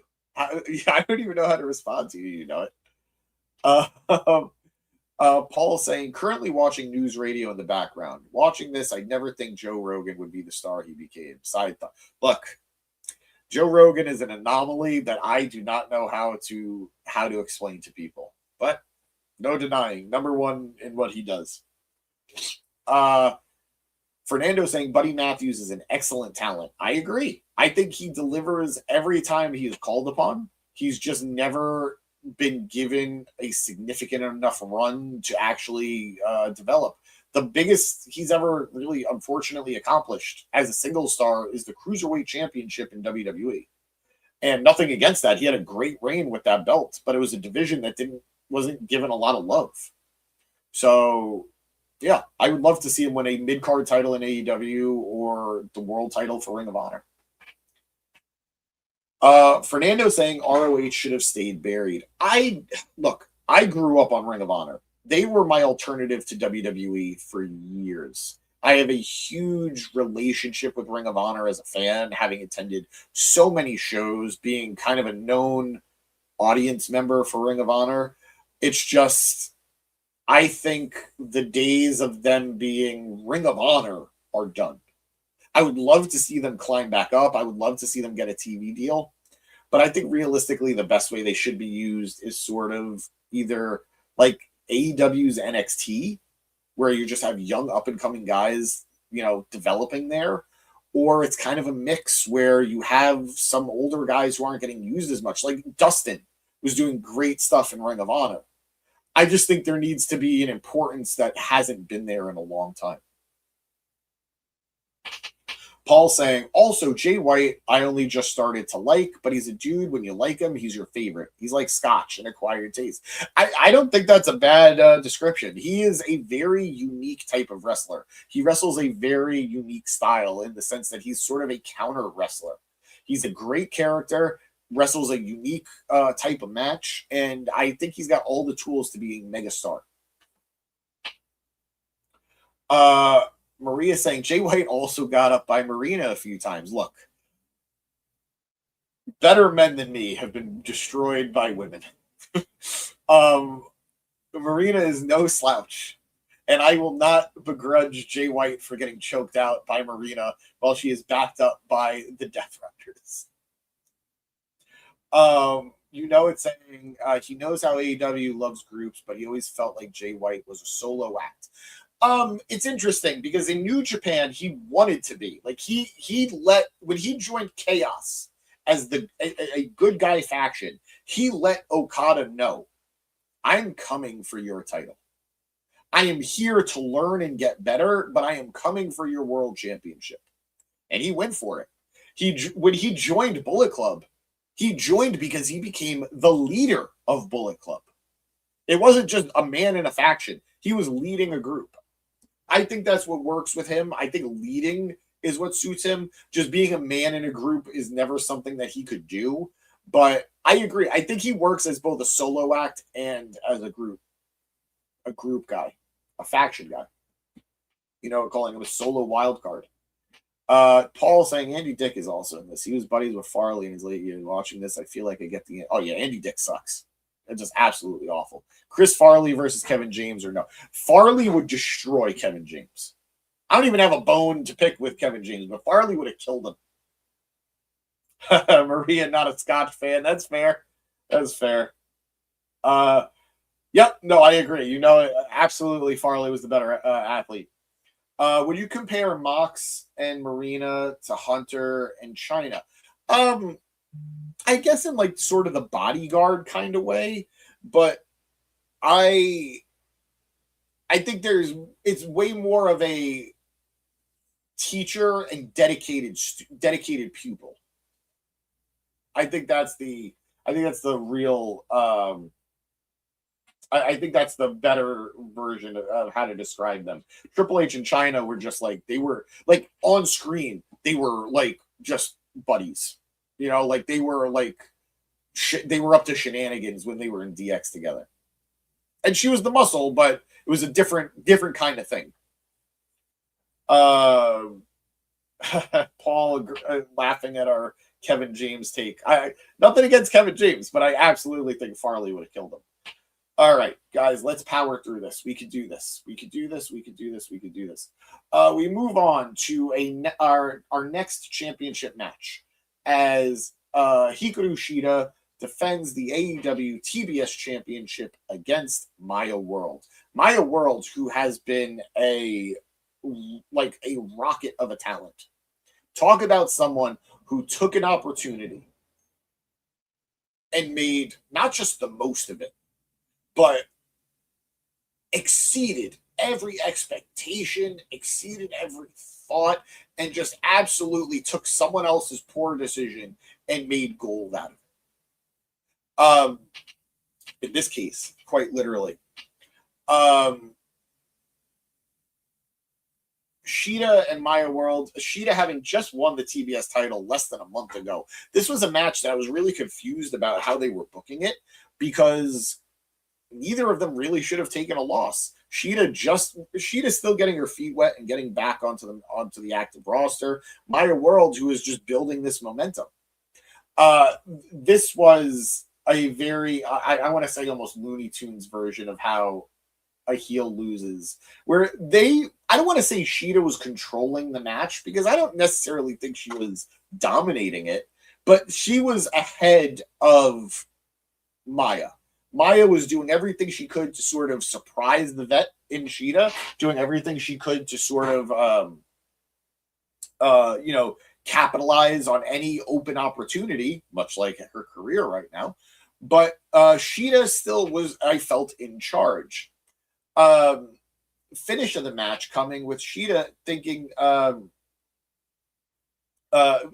hitting a Falcon Arrow onto Maya, but Maya puts her hand on the bottom rope. Shida doesn't think Shida had thought she won it, but gets in the referee's face when she tells her that she hasn't. This opens the door for Maya to roll her up, Hit her with a suplex and surprise her with a pin. 1, 2, 3. Maya World is our TBS champion.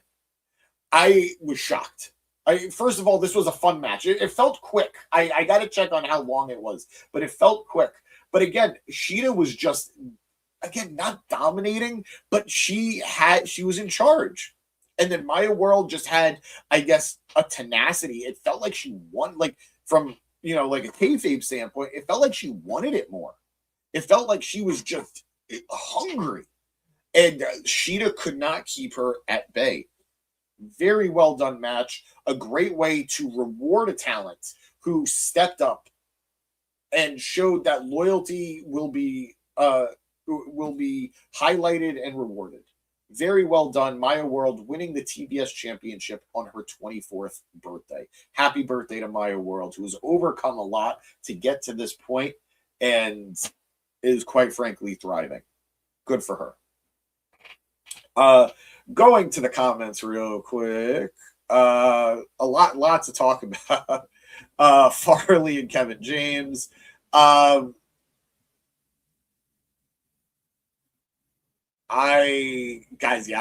sticking with. I like Kevin James. I'm sticking with Farley. Both as a talent and in a fight. Maria asking who would win, Owen and Bret Hart versus the Hardys in a hypothetical match. Who wins? All right.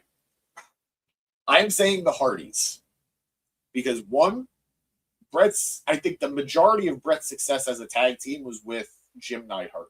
So he didn't have as much tag experience with Owen on the televised scene, if I'm not mistaken. And beyond that, there was far more animosity between Bret and Owen than Matt and Jeff. Matt and Jeff have feuded over the years, but I think Bret and Owen hit a higher high in their feud. So I'm going to say that the Hardys would persevere and beat the Harts. My take.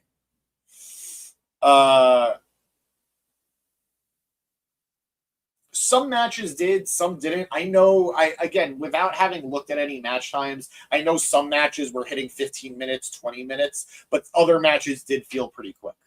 Let's see if I could pull it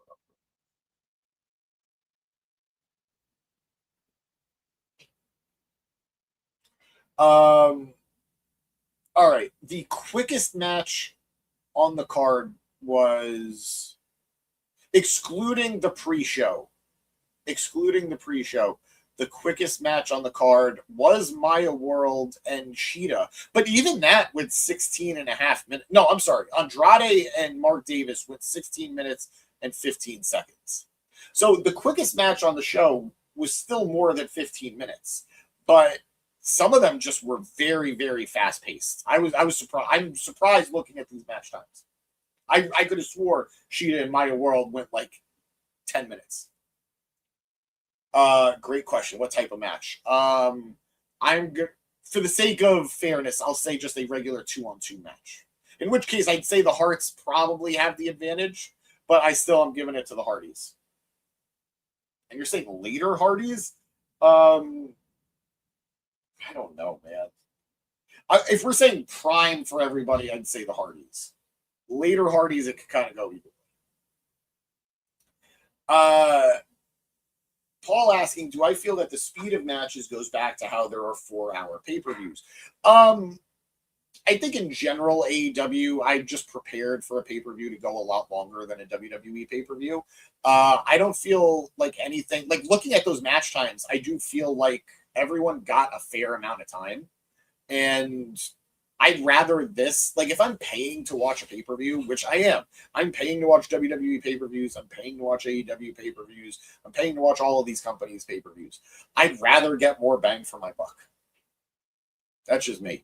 Like the last WWE pay-per-view I attended was WrestleMania Night 2.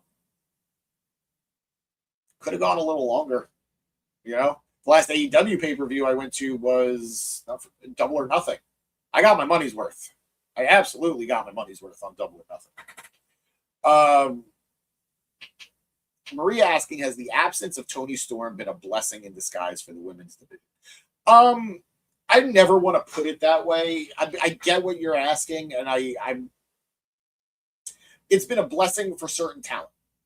Thekla absolutely thrived in this landscape without Tony. Thrived. I don't think Thekla hits the heights that she hits without Tony. I think, granted, we don't know what the cause is. Like, we have our speculations as to why Tony's gone. We're hoping they're positive. But it's always good when a talent who has been so dominant for so long does take some time off. And you always hope it's for the right reasons. But I do think the women's division gets to breathe a little bit more, because when Tony's there, she is absolutely the most overact in the women's division. Goes without saying. That's not a knock on Mercedes. That's not a knock on anybody. But Tony is just that over.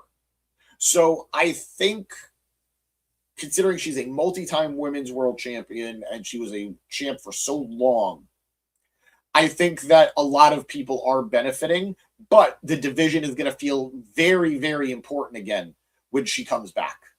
So I think no matter how you paint it, it's going to be good. It's going to be good. Paul asking, do I feel that AEW pay-per-views, even though they are great, would benefit from being shorter? He gets replay value. Yes and no. I don't think every pay-per-view needs to be 5 to 6 hours, but I am spending the same amount every pay-per-view. I would rather get more. And in terms of rewatch, I think every pay-per-view at least has 1 or 2 bangers that are worth going back for. I can't say that for every company. No, you're good. Paul saying he loves Tony. And we all love Tony here.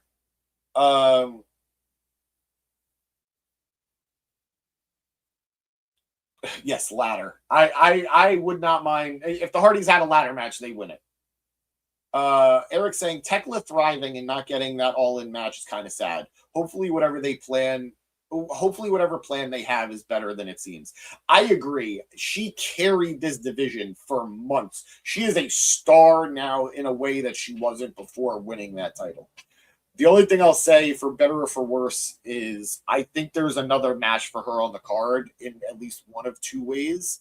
A lot of speculation if we're going to get Kairi in AEW, and if we do, the way they've painted Thekla versus the Joshis in Stardom, you could easily have Thekla versus Kairi Sane in a one-on-one match. You also have the fact that Thekla and the Sisters of Sin, so the Triangle of Madness, have those Stardom trios belts. You could have them have that title match on the show.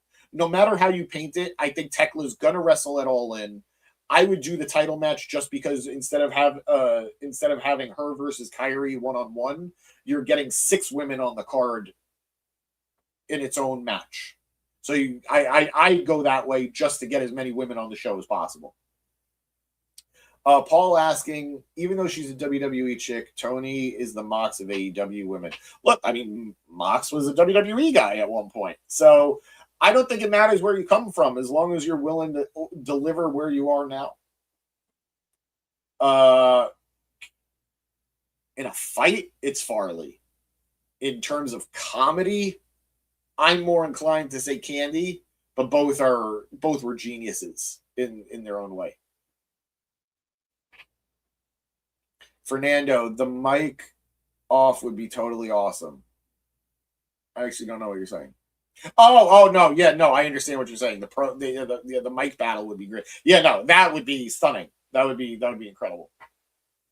Paul asking, so I think Thekla is a badass. The problem is with AEW. I think she's going to have something no matter what. It's a shame that she might not be in the world title match, although I would love to turn that into a triple threat. I think our triple threat for the night will be Okada, Takeshita, and Fletcher. I think you could do both. I think you could do 2 of them, I should say, but I just don't think we're going to. So I hope she at least gets to do something. Quite frankly, she should win. So more reason for me to think it should be the Stardom Trios belts. All right, Sami Zayn is a category of his own. I'd say Thekla got more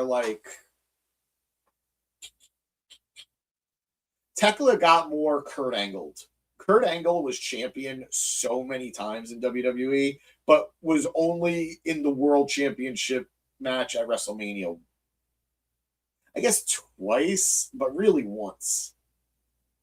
So I'd say this is Thekla. It's like you could be champion during the year, but not at the big show, which is a bummer. All right, let's keep powering through, guys. We're almost done. I can't believe I got to beat up Rev.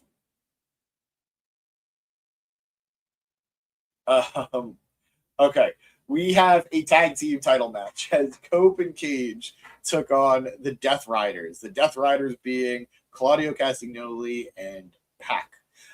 This was a very fun match. I had way more fun with it than I expected, which is shame on me because look at the talent involved here. But match started out the gate aggressive as the Death Riders ambushed Cope during his entrance, forcing Christian to come out and save his tag team partner, his fellow champion. Hold on one second. I'm just pulling up some notes here. This match went almost 20 minutes. So yeah, these matches really did get time. Cage and Cope just dealing with the onslaught of energy, just pure energy from Pac and Claudio. Like they were relentless. It almost felt like Terminators going after John Connor and Sarah Connor. I'll let you guys decide which one is John and which one is Sarah. But just fun back and forth match where just I was shocked at the level of chemistry Claudio and Pac have. Like, obviously, they've known each other a very long time. Obviously, they've wrestled against each other. Like, they wrestled each other in NXT. And they've been teaming as the Death Riders and for a very long time. Trios champions together. But 2-on-2, like, these guys were just a well-oiled machine. Just some great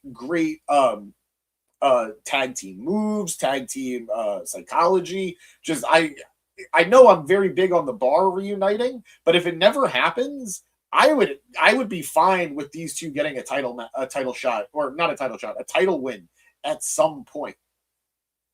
The finish of the match coming with Cage hitting a kill switch onto Pac in the middle of the ring, but Pac kicks out of it. Cope tags in. He fires off just like right hands onto Pac. And there was a really good bit where he's just in between Claudio and Pac, and he's just wailing on both of them.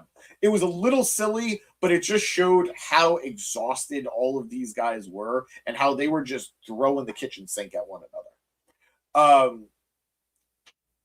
Cope at one point hits an impaler DDT onto Pac, and then he hits a second one onto Claudio on top of Pac. But as he goes to pin Pac, Claudio breaks the pin. As we get near the end, Pac and Claudio do an assisted neutralizer. I thought that was a fun tag finish, or could have been a fun tag finish. Claudio hitting the neutralizer onto Cope, Pac on the top rope and just jumping and pushing him down. Cope eventually locking a crossface onto Pac. Cage is holding Claudio back, but Claudio is able to fight him off and break up the crossface. And then both men just hit they're running European uppercuts into the corner, like that train that they hit. I don't know how to say it any other way, really. I don't know what just happened here with my feed. Very weird. I apologize, guys. They're just hitting like their train of European uppercuts, going back and forth, back and forth, back and forth. Eventually, Cage is able to hold Pac in place. Cope counters Claudio. Christian hits a spear onto Claudio and then sets up Pac for that elevated jumping assisted spear. Cope 1, 2, 3 pins Pac, and the AEW World Tag Team Champions retain in this really, really fun tag team match. But that is not all, as after the match, they are confronted by the Bucks of Youth themselves, the Young Bucks. They come down, stare down Cope and Christian, and the graphic shows up on the Jumbotron, revealing at All In, we will get the Young Bucks challenging Cope and Cage for the AEW World Tag Team Championships. I'm just going to say it now. I don't think this is the final match.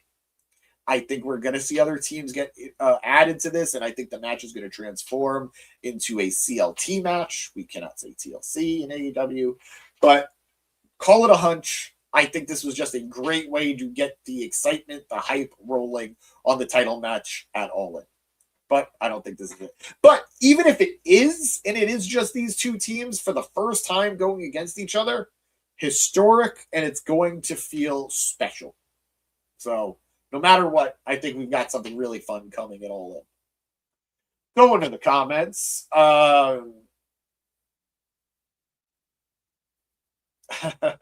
Asking about the pretend matchups, you know it.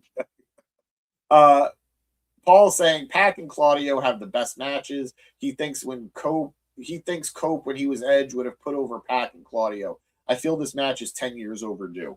I'm going to say Cope has put way more people over as Cope than he did as Edge in the tail end of his WWE run. Like, it is like, quote unquote, retirement tour of WWE. Edge was not putting over anybody. And I love him. I love Adam Copeland.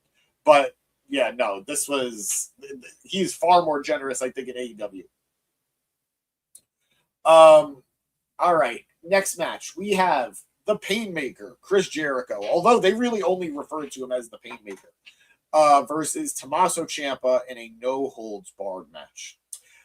Chaos, absurdity, ridiculousness, violence. I don't even know what other words to say to describe this match. Jericho comes out with a kendo stick. Ciampa realizes he came out with nothing and immediately goes to grab a chair. They have a duel where, of course, chair beats kendo stick. That was just the beginning.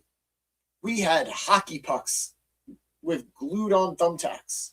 We had glass panels, like mirrored panels, table spots, chair spots. This was violent, guys. This was so... Jericho pulled out pocket sand. Pocket sand. He was holding on to the sand from Beach Break. This was a Looney Tunes... I say this in the best way possible. This was a Looney Tunes level of violence. This was a Terrifier level of violence kind of match. At one point, I don't know, like... I'll get into the ramifications of everything, but at one point, near the end, Ciampa lands an air raid crash onto Jericho from the, if not the top rope, the middle rope, through a mirrored panel, and Jericho kicks out at 2. Nuts. Ciampa then goes to grab a drill from under the ring, and as the doctor is checking on Jericho. Jericho then spits mist into Ciampa's face and connects with the Judas effect, only getting the 2 count from Ciampa. Jericho then grabs a second mirror and cracks it across Ciampa's spine. He then slides an elbow pad with tacks onto his elbow and delivers another Judas effect onto Ciampa. He goes for the pin, but again, Ciampa kicks out. We all had hope. And Jericho at this point picks up the drill and drills Ciampa's forehead, forcing Ciampa to tap out to avoid further pain.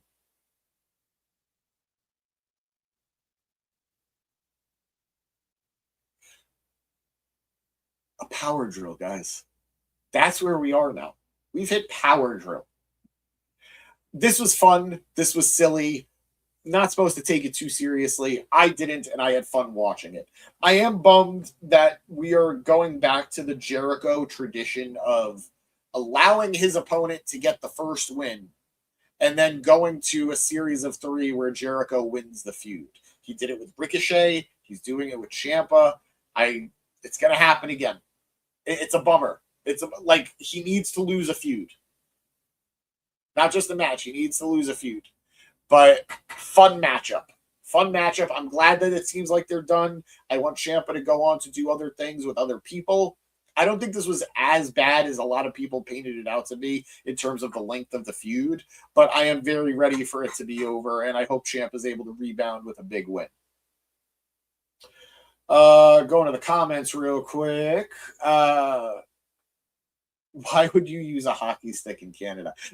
Lots of fun hockey stuff here. Obviously, the hockey pucks with the thumbtacks. He used the hockey stick.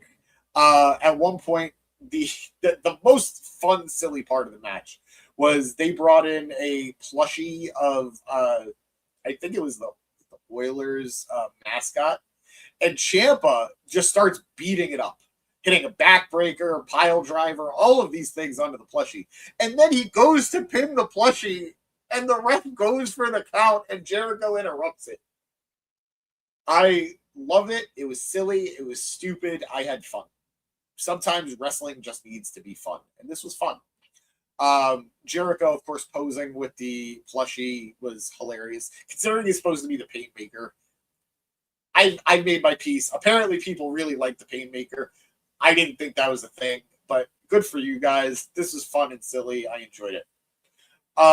Maria saying she doesn't really care about Cope and Christian versus the Bucks. It's not as special to her as the Hardys versus the Bucks. One, I do agree. I agree that it's not as special as the Hardys versus the Bucks because the Bucks are Hardys 2.0.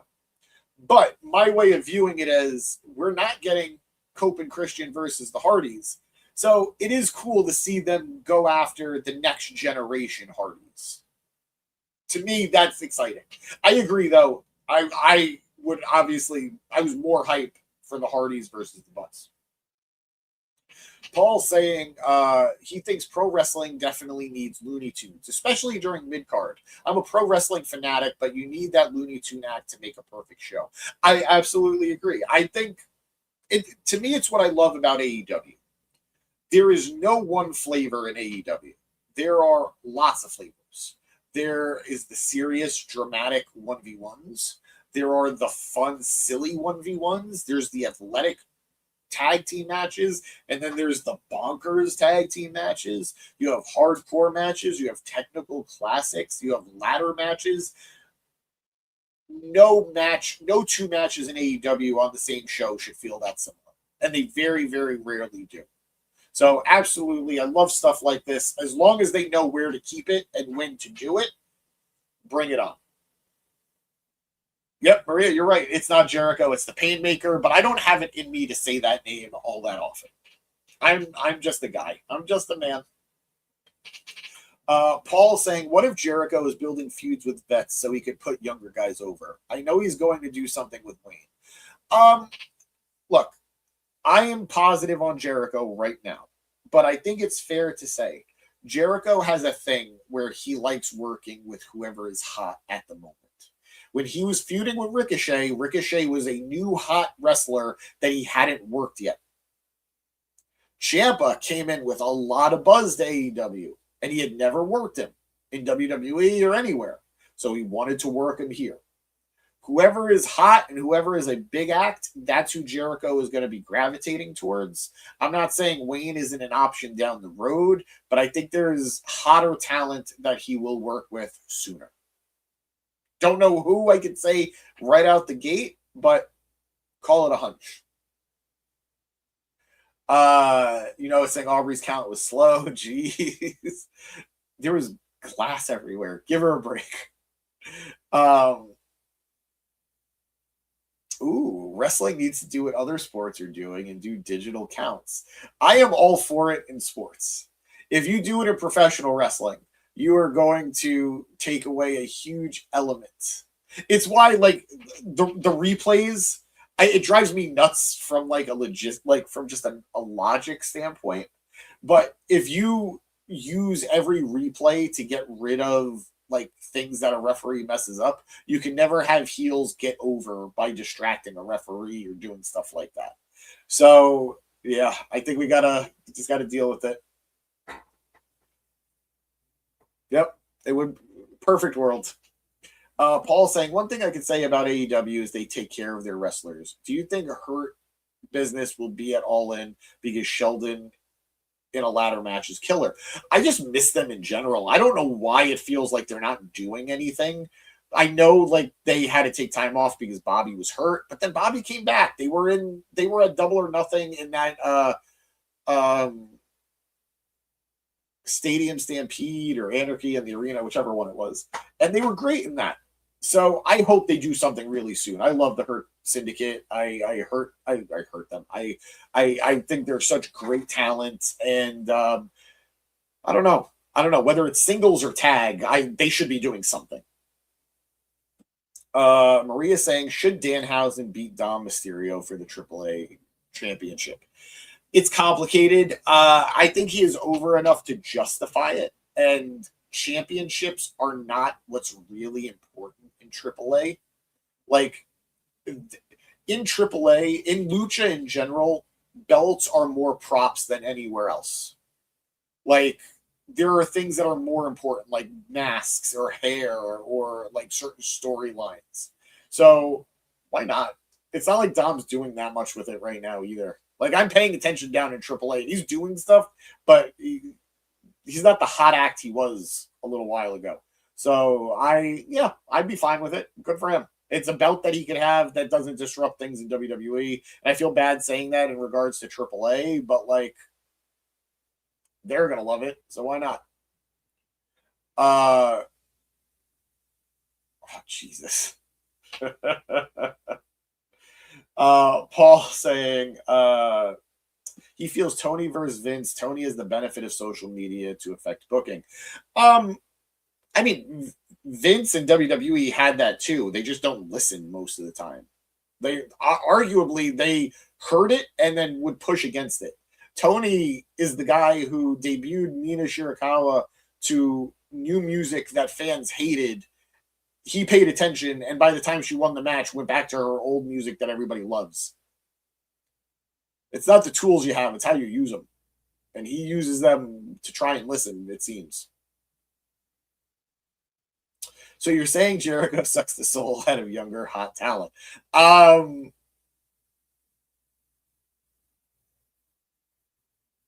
just going to ask you, and you don't have to answer. Do you think Ricochet is as hot as he was before he feuded with Jericho? And do you think Ciampa is as hot as he was before he feuded with Jericho? Just, think about it. Maria saying the Hurt Syndicate are just collecting paychecks in AEW. Right now, it certainly feels that way. And I'm bummed about that. I would love to see them do something. I will say, I don't think Tony knows how to book Bobby Lashley. Bobby is a very WWE coded wrestler. He made it work in TNA, but I just don't know that Tony knows how to book him. I don't think he has any intention of putting him for the world title. And I get it. He's 50. I get it. But I think he should at least get a world championship match sooner than later. It's saying he spent his entire teen years. I gotta read them before I say them out loud. I never learned my lesson, ever. All right, moving on. We only have 2 matches left, guys. We got this. We can do this.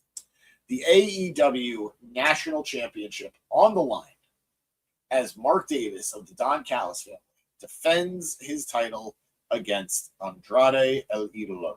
Andrade, who came out guns a-blazing.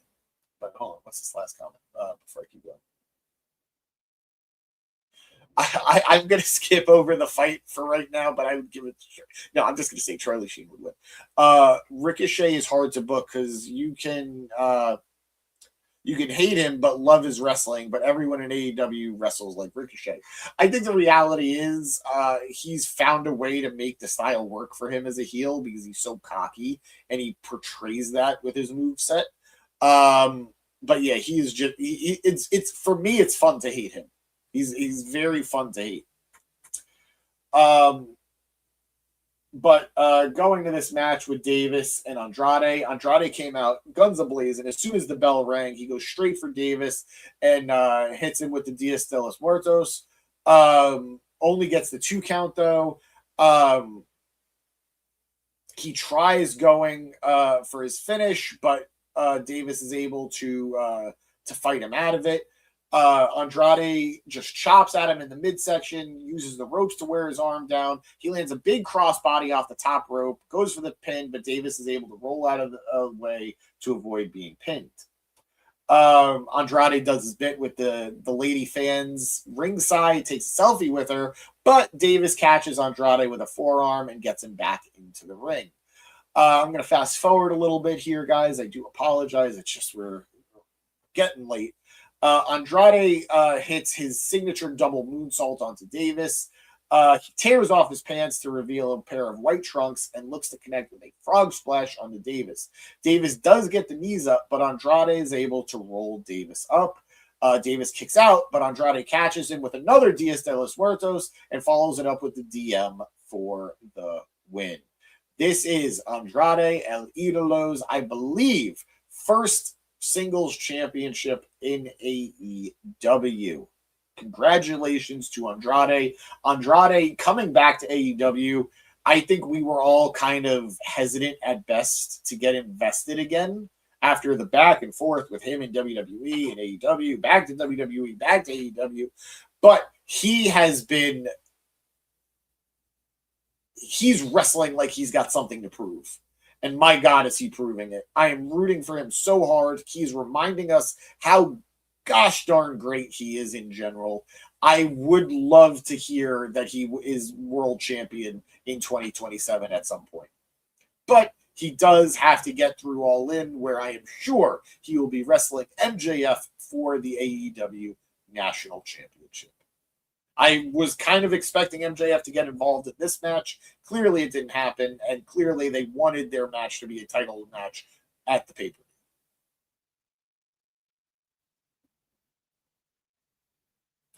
I get what Eric is saying, that the title means nothing, but he does deserve something. I think the reality is, like, the national championship should not exist, but its lineage is very special so far. Ricochet won it. Jack Perry won it. Davis won it and got elevated by having it. But I do agree it is a very superfluous championship. I'm happy he has it. I don't think he'll have it for too long. I'm not saying he loses it to MJF at All In, but I don't think he's going to have it for too long. I think it's just to let him have a championship before he finally goes for the world championship. Win or lose. Win or lose. It's saying El Ídolo national champ. Awesome, but he needs to upgrade the belt. Ooh, interesting. You don't like the belt. Interesting. I like that it's different, but it does feel like a third tier title in its own way. Fernando saying, look what Jericho did to Danny Garcia and Sammy Guevara. He sucked them dry and now they're jobbers. I get it.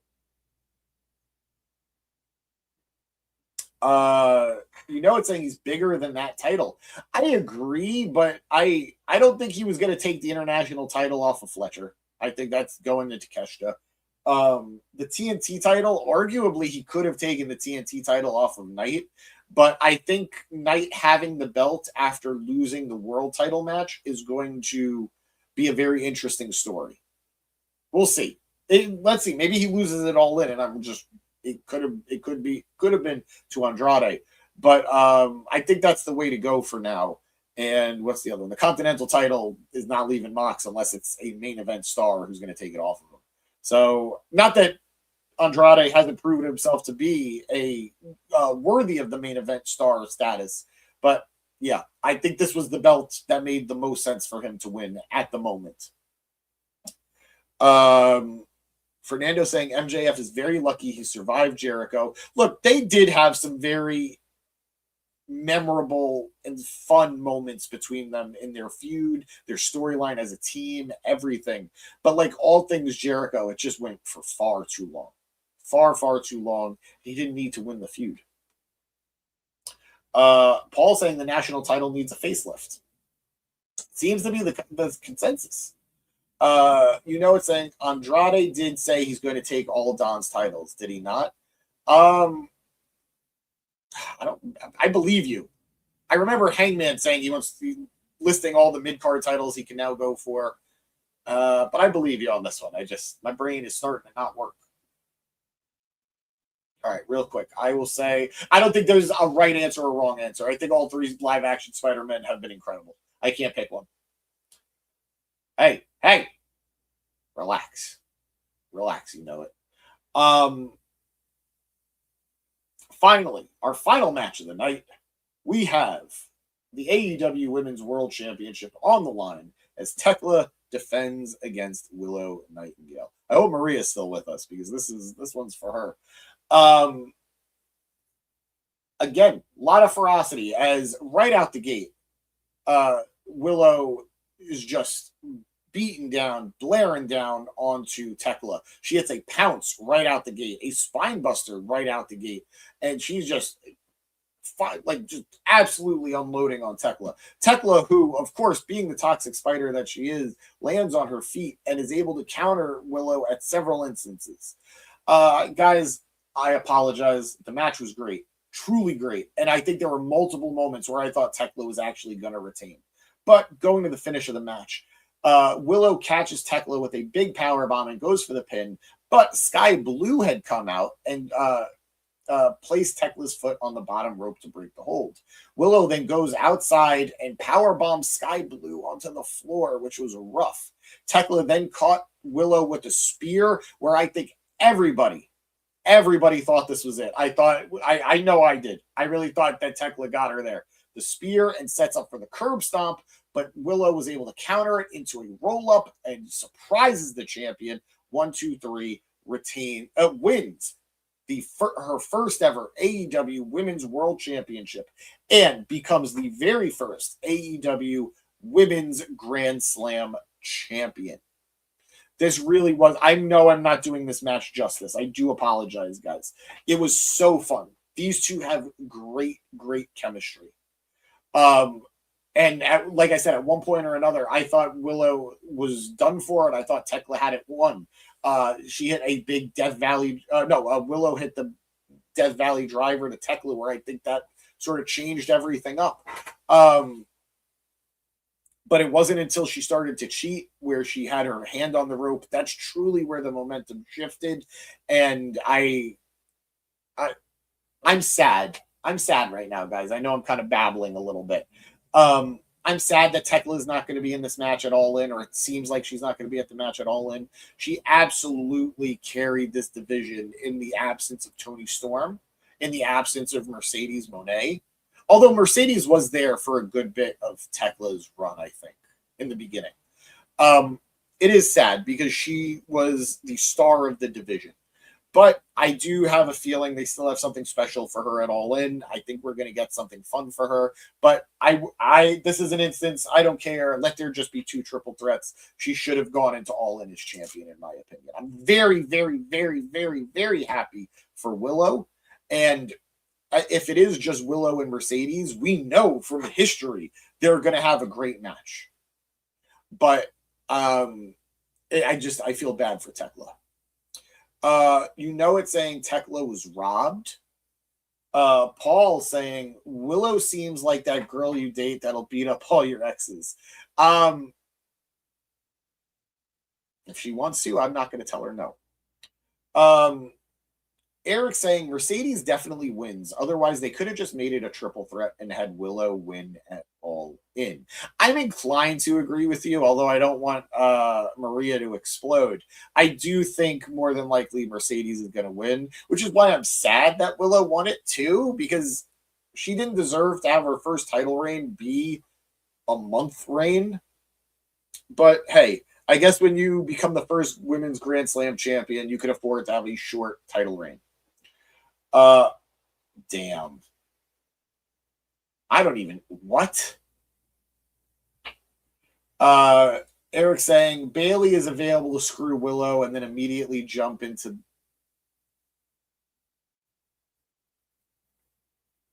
What? I know there's a typo in there, but even trying to decipher the typo, I don't know what you're saying. I guess jumping into a Bailey Willow feud, sure. Yeah, I mean, if that's what you're saying, yes, I think that's probably where you go with it. But I think that sets up more Mercedes and Bailey going for the tag titles at some point. But either way, either way, yes, I think Bayley is AEW bound, and I don't think Willow is long for the AEW Women's World Championship. Does Maria asking, does MJF take the title from El Idolo at All In? I wouldn't.